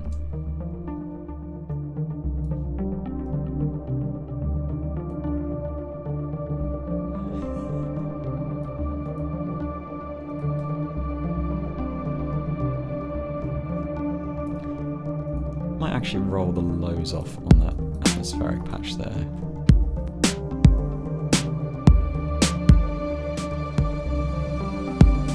Like, let's...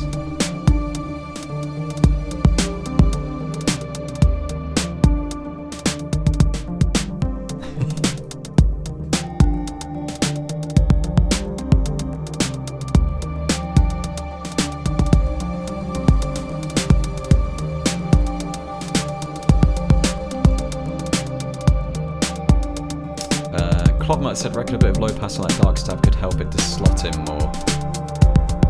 Cool. I mean, it's kind of opening up already, but I think it'd be kind of cool to just have that, yeah, really take its time.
I think if we have like a nice delay wash there with that stab, I think that would work quite nicely into the next section. Just have it drop there.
so shockingly, I might create a third block. And I'm going to cheat a bit here and just have it as one continuous section. So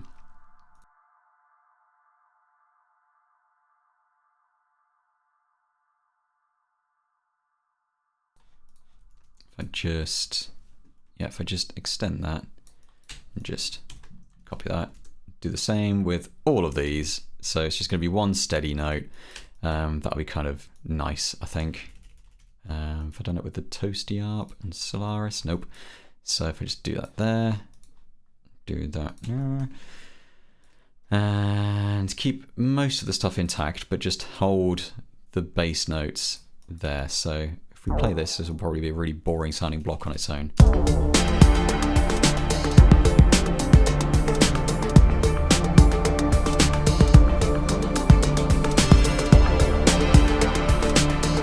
Cool. So that's very, very nice, simple variation there.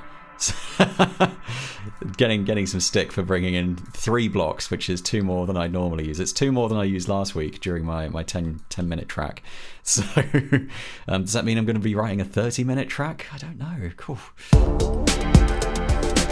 No, it doesn't.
I do want that last stab there.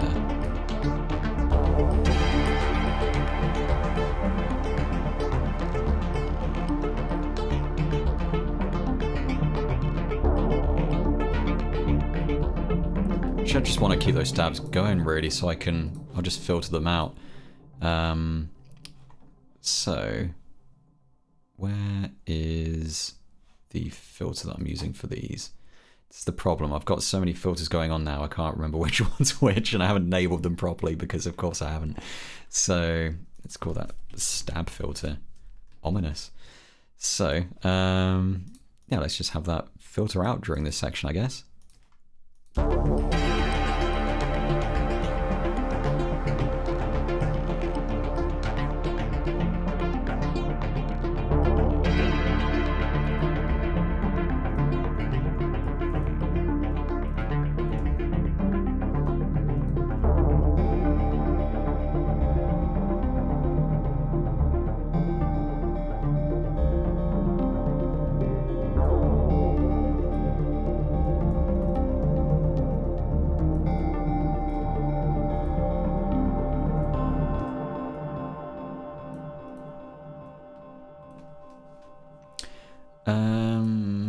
I think we'll go back to block 2 here and just bring in a few elements. So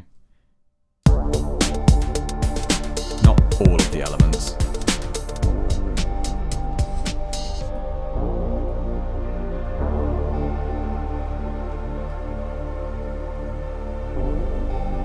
I think it'd be really cool to have something else there as well.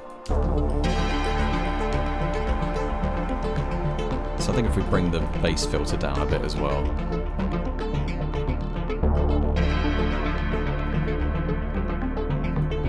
People are asking how many blocks I've used before. I'm sure I've done a track using 3 blocks. I must have done before. Not sure about 4. That's crazy talk. I might actually bring in a high pass filter on the liminal sequence generally, and I might also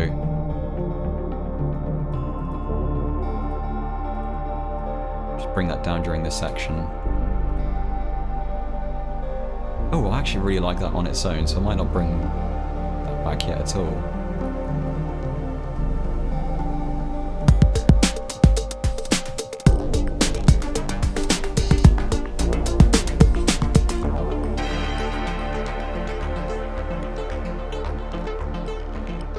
So I'm just going to kind of have the liminal sequence kind of wash back in.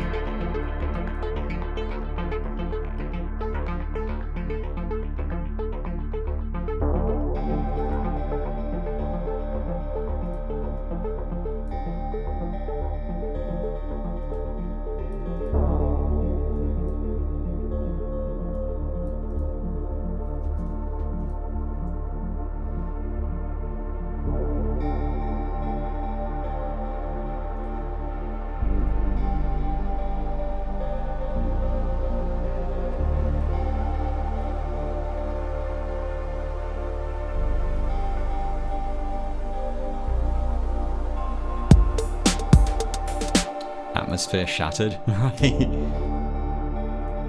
It's just gonna give us a go.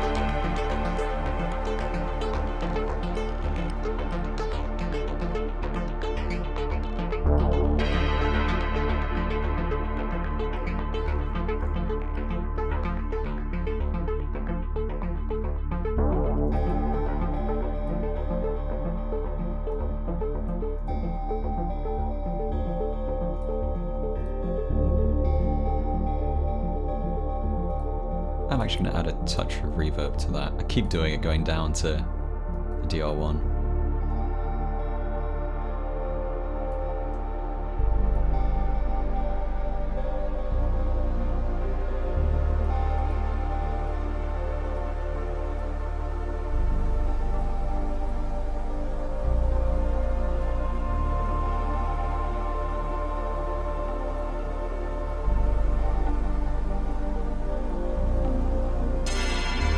Oh, damn. Where did that come from? Whoops. So, in case you missed what I was doing there, I've basically... I've added an RV7000, nearly went for the DR1 again, to that kind of glassy key patch.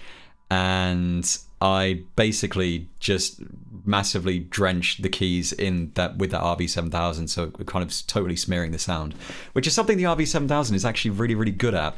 The DR1 is also very good at it, but I like what the RV7000 does. It's kind of like a very sort of grainy, ethereal kind of sound that I really like. So...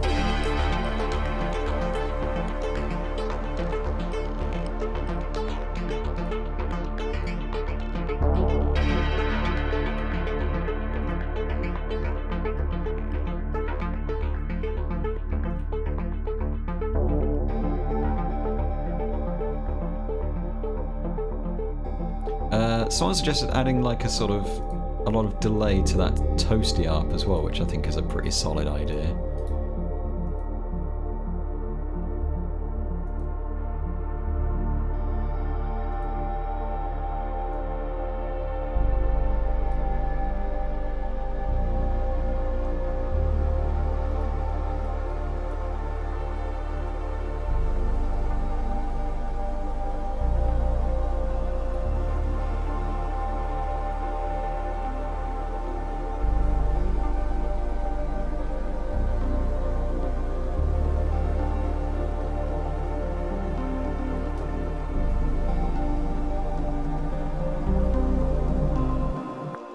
So I just want to see if this is too much feedback.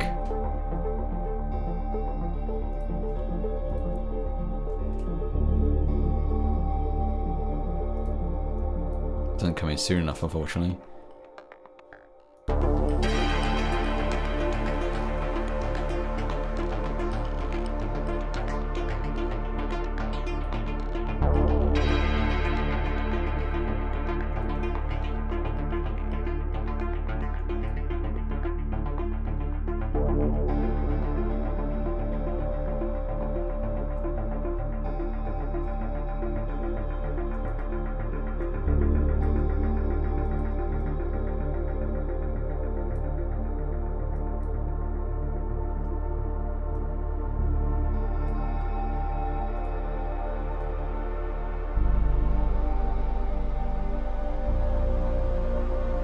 determined to get that little sort of ARP filter wash right, that delay wash rather.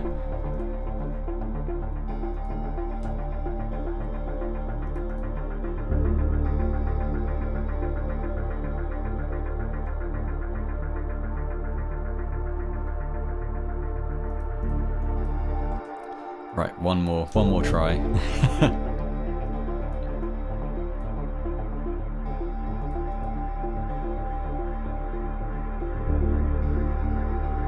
That's better. Excellent, right.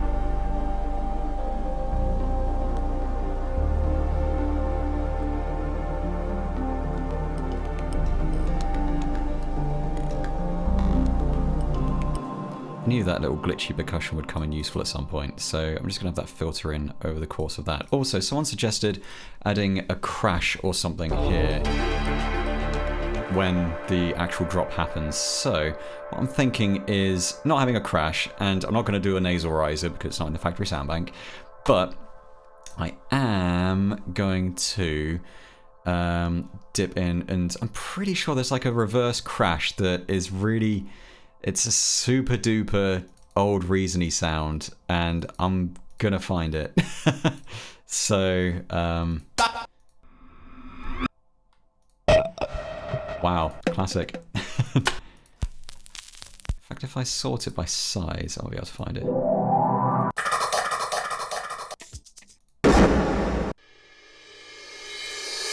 That's the one.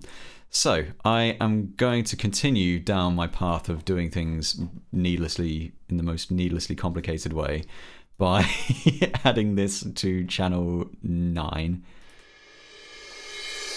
And that's going to have its own mixed channel because I want it to have its own mixed channel. So that's going to be called Reverse Crash. And I'm basically just going to stick that in and add some reverb. I'm not sure what happened with the colors there. And I'm going for the DR1 again. Really is a force of habit. I have a problem. I'm sorry. As a fortune suggested, grabbing one of the old redrum cymbals, chopping off the attack and reverse stretching in the sequencer. I want to keep it. I want to keep the audio out of it. I know this is really sad, but for some reason I've got it in my head that I want to keep everything in the sequencer if I can. So I'm just gonna wash it in reverb and try and get the timing right. And this is going to take me about half an hour to get the timing right. Why am I doing this to myself? Okay, that's gonna need to come before then. That's the wrong one anyway. Whoa, that's loud. Okay, so I'm gonna roll off the lows. And I'm gonna just bring that down.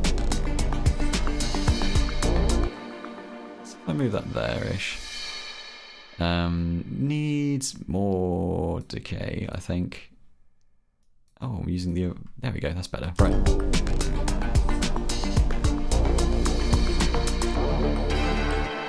Close, but no cigar.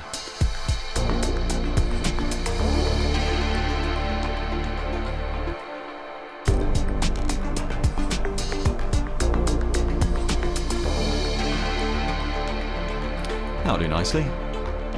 Not sure what's going on with the drums there though.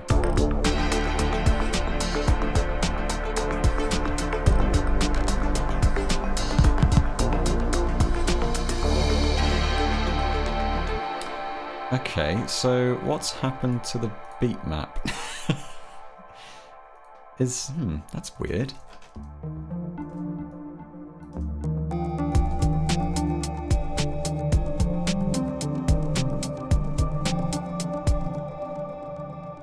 Being really dense as it's not actually playing any of my drums anymore. That's really weird. Let me just cut that out. Just cut it out. There we go.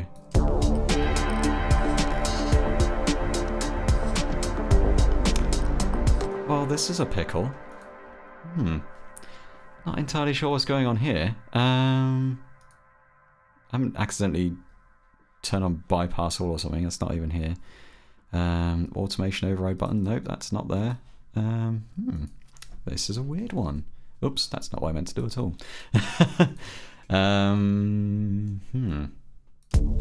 Because it is actually triggering everything. Oh, got it.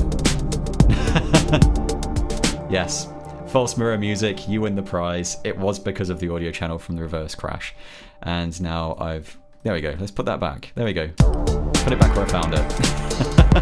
Hooray!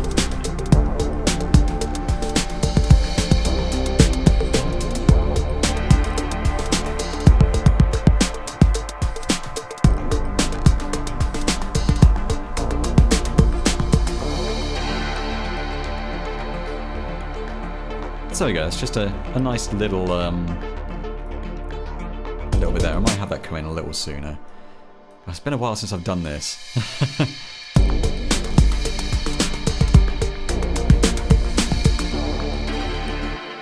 It's nearly there. There we go, right.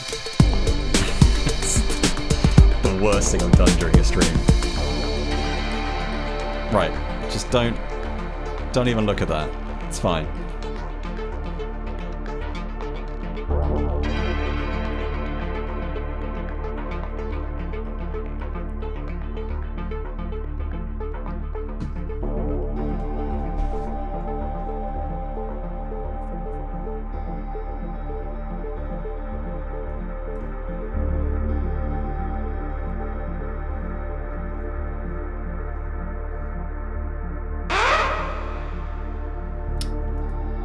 I mean, I did just save it, but I'll save it again. Excellent. Got to be close to the channel record. Ooh, maybe, actually. I'm not going to count... Oh, well, alright, I'll count that.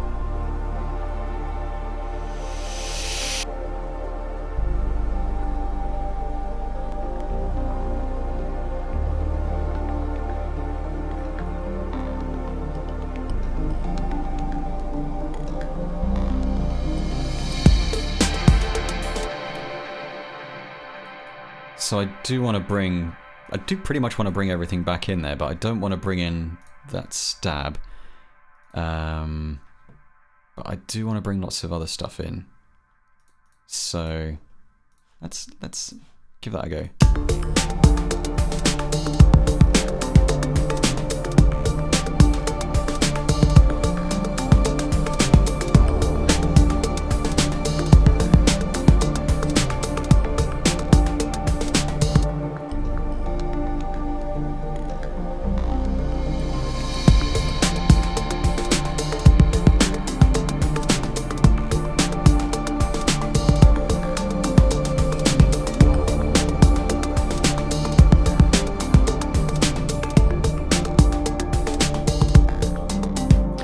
I think what I need is some kind of really nice sort of washed out reverby percussion, so I'm thinking I might go back to... In fact, I might have a look at Loop Supply. There's sometimes some good stuff in here. I just need like a nice...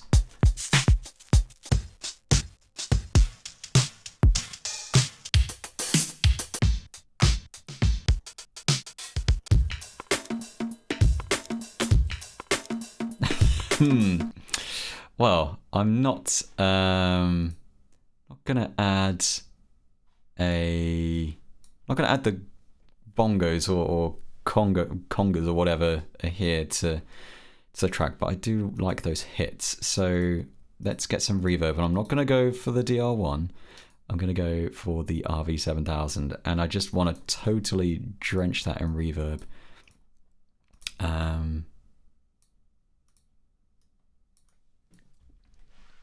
So let's give that a go. I'm just going to turn that down as well. At this point, I feel like I don't want to add any more elements. There's too much going on as it is, I think. So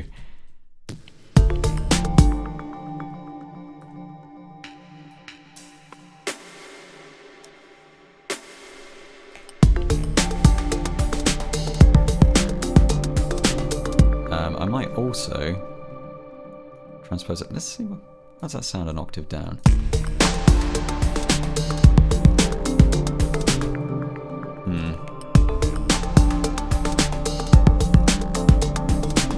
seemed like a better idea in my head than it actually was.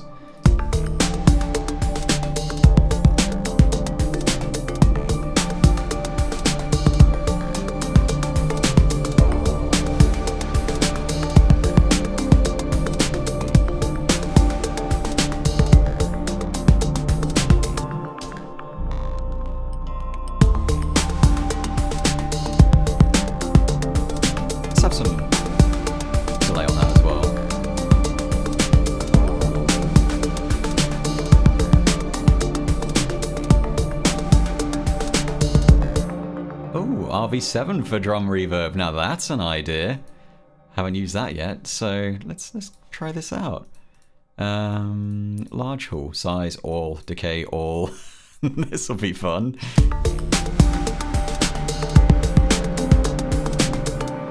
Wow, that worked better than I was expecting, I'm not gonna lie.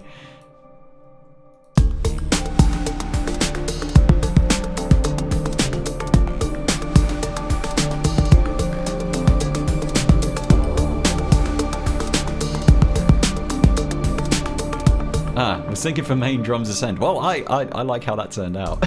I'm not gonna lie.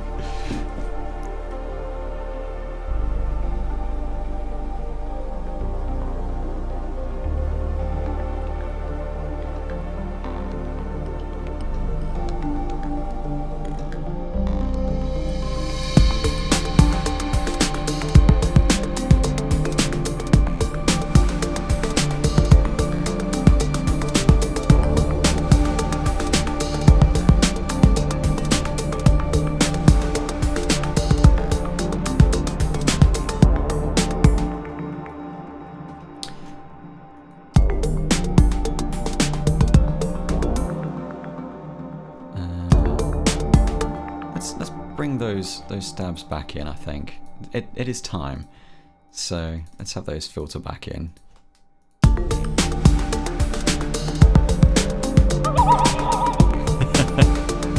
It's been a while.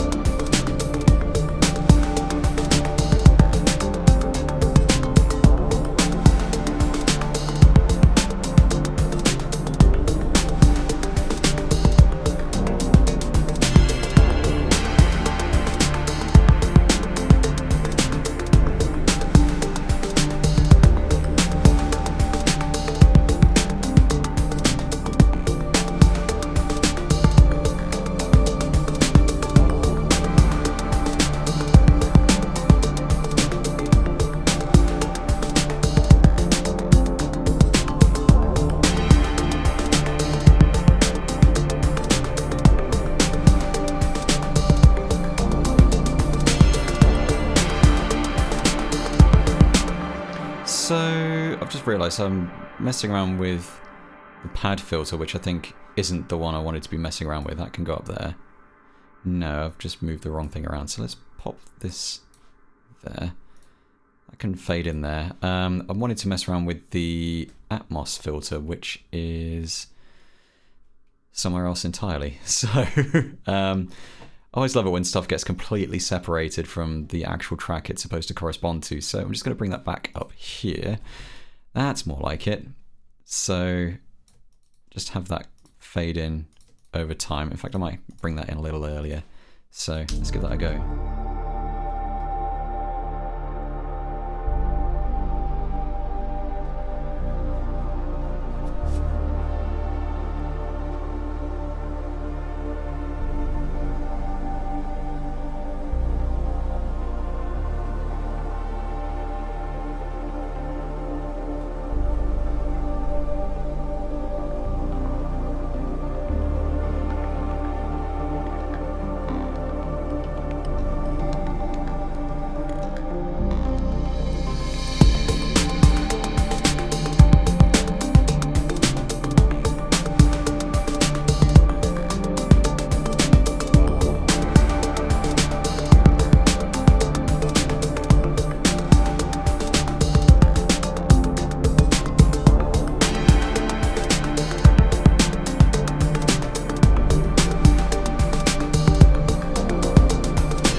going to loop that twice. And I'm just thinking I might not bring those open hats in quite so soon. I feel like there's too much happening too quickly, so I might filter in one of... I think I might filter in one of these loops.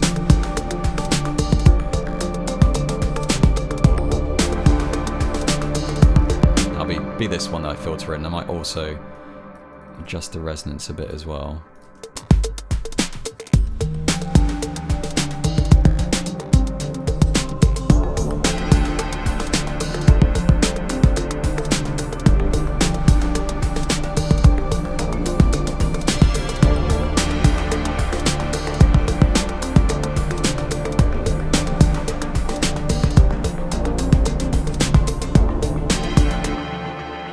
So, yeah, let's bring that back.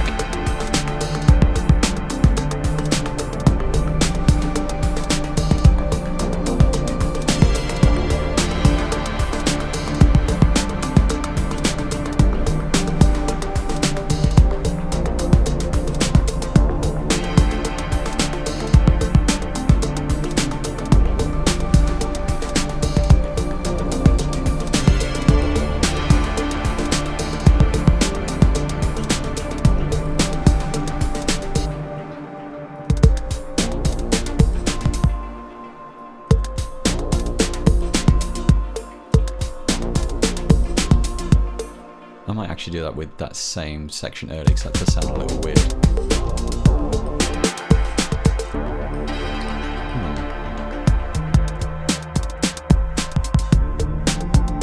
Yeah, those little triplet kicks don't really do it for me there. Maybe at the end of the track. Nah, just leave that alone. 5-minute track, I think, is a comfortable aim for today.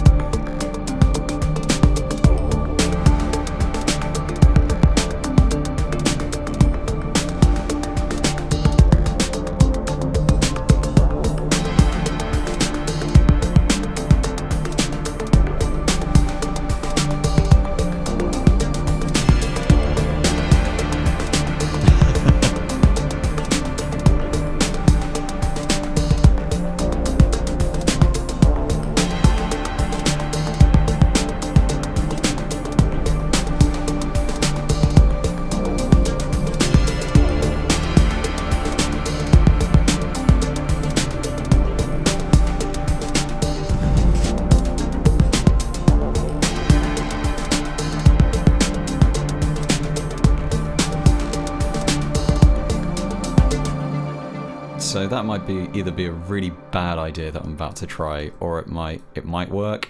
Let's find out. I'm kind of putting the cart before the horse a bit here. So yeah, so I'm kind of thinking maybe of just washing out the drums. So if I just drop some of this stuff and bring that cymbal back over here, put it in the correct place.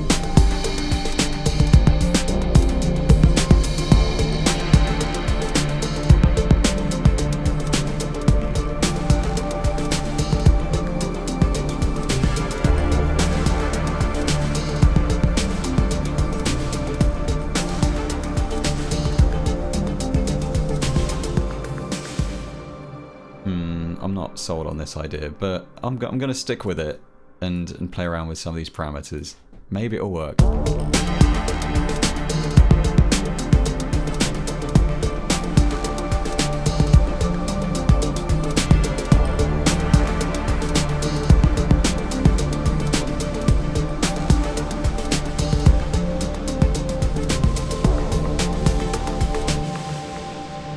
Let's mute the rest of the channels there. So yes, I'm going for the outro now. No record today.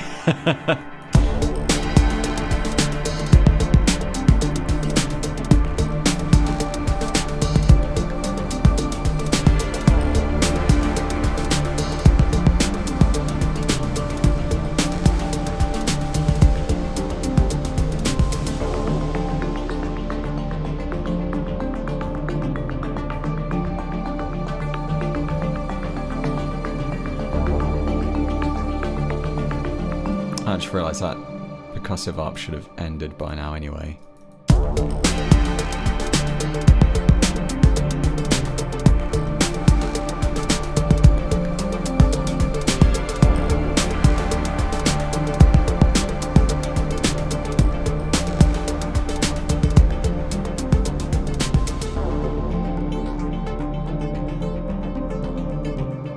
As Buskin Bills has just pointed out, I'm only just hitting 1 bar of DSP. Yeah, that's the great thing about using only built-in instruments and devices. They're incredibly CPU efficient.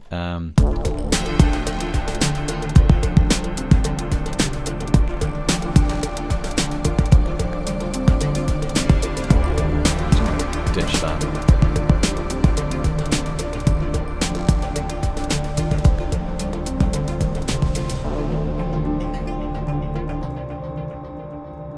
Dampened that too much. In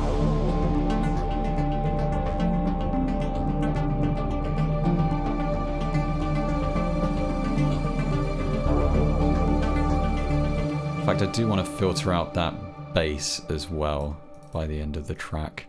But it's nice to have this back again. In fact, I do want to turn the attack on the liminal sequence again.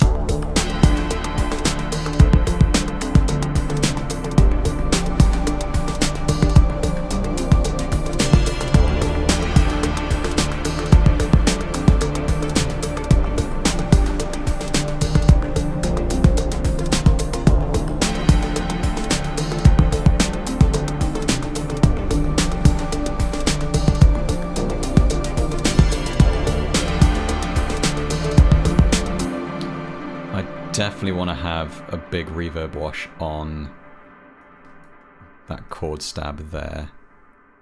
So I'm just going to nab that from earlier.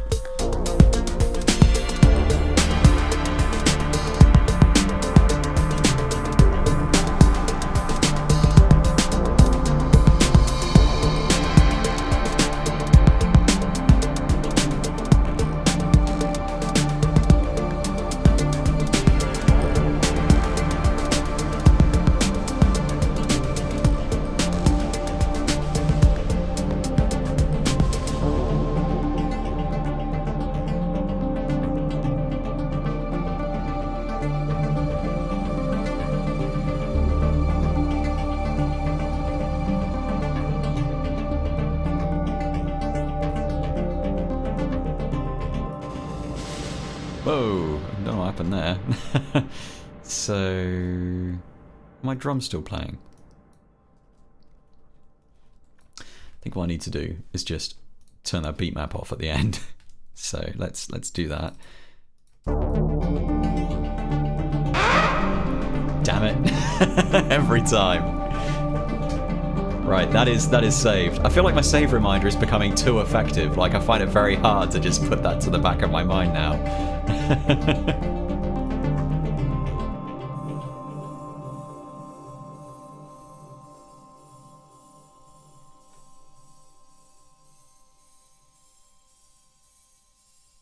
That's interesting.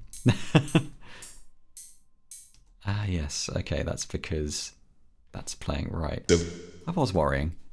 Wondering. Right. There we go. I just want to grab that and put it at the end and just let it fade out forever. Right, so...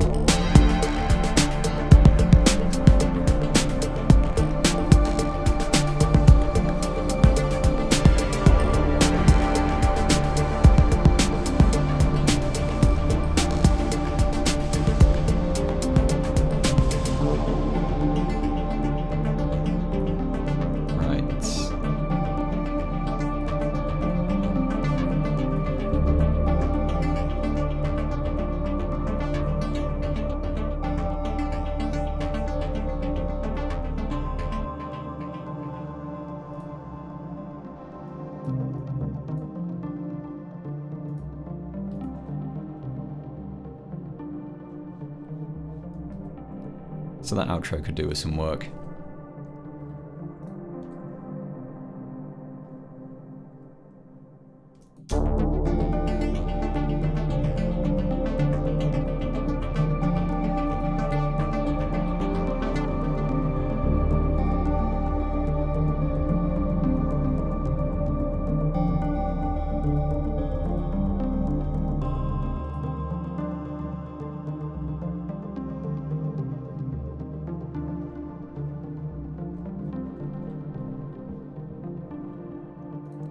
I guess the best way I could describe the RV7000, like these kind of washers, is it's got kind of a sort of cloudy texture to it. It's very odd. Yeah, best way I could describe it is by using meaningless terms that don't make any sense. So yeah, yeah, I think I'm going to leave that as it is and save it. And I think as a title, I am just going to go with Liminal Sequence because I just think it's a really good title for this track. So RV Clouds would be a good one though, if that was a title suggestion from Clovenham and not just a random blurting of ideas. So I'm just going to play this from start to finish and maybe have a ponder about it, because I'm sure there'll be a couple of things that pop up that I want to tinker with. So I am actually going to just play around with this, just a random thought. Well, I thought it was kind of a neat name for a track, so I'm gonna save that for later. Cool. Right, I'm gonna just play this from start to finish and keep quiet, and maybe have a tinker afterwards, but we'll see. Here we go. Right, this is Liminal Sequence.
Smooth.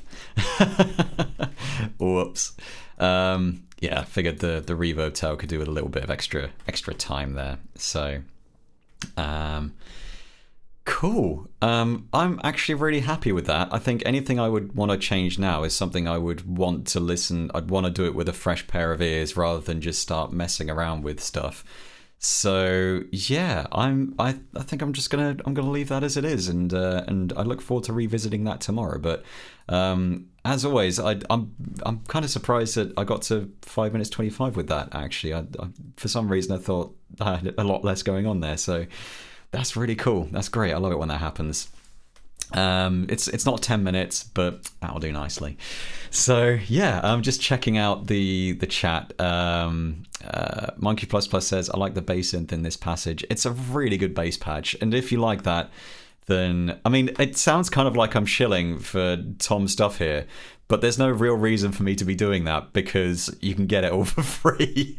So it's really, really good. It's definitely worth checking out. If you own Reason, you definitely owe it to yourself to check out those refills because they're full of great stuff. And yeah, like I said, it was basically most of my sonic palette for several years, and I still use it every now and then just for a bit of sweet sauce.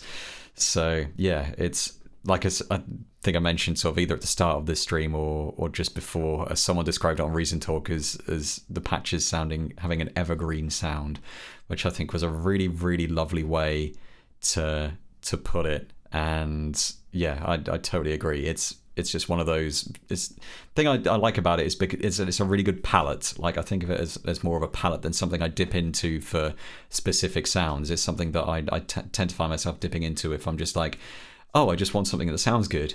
It's like that's kind of the best thing. The best thing about it, really. And it, as you've just seen, there's very little processing going on with most of the patches here. I've just slotted them into the mix, and I think most of the low pass filters I've used here are just for kind of fades and stuff like that. So very, very straightforward stuff in terms of actual processing. So yeah, so 0.55 chiropteras, which I that name definitely grew on me. So thank you, Buskin Bills, for that suggestion last week. Liminal sequence this time. So yeah, I really like that title, and it feels kind of apt given that it all kind of stemmed from that one particular patch.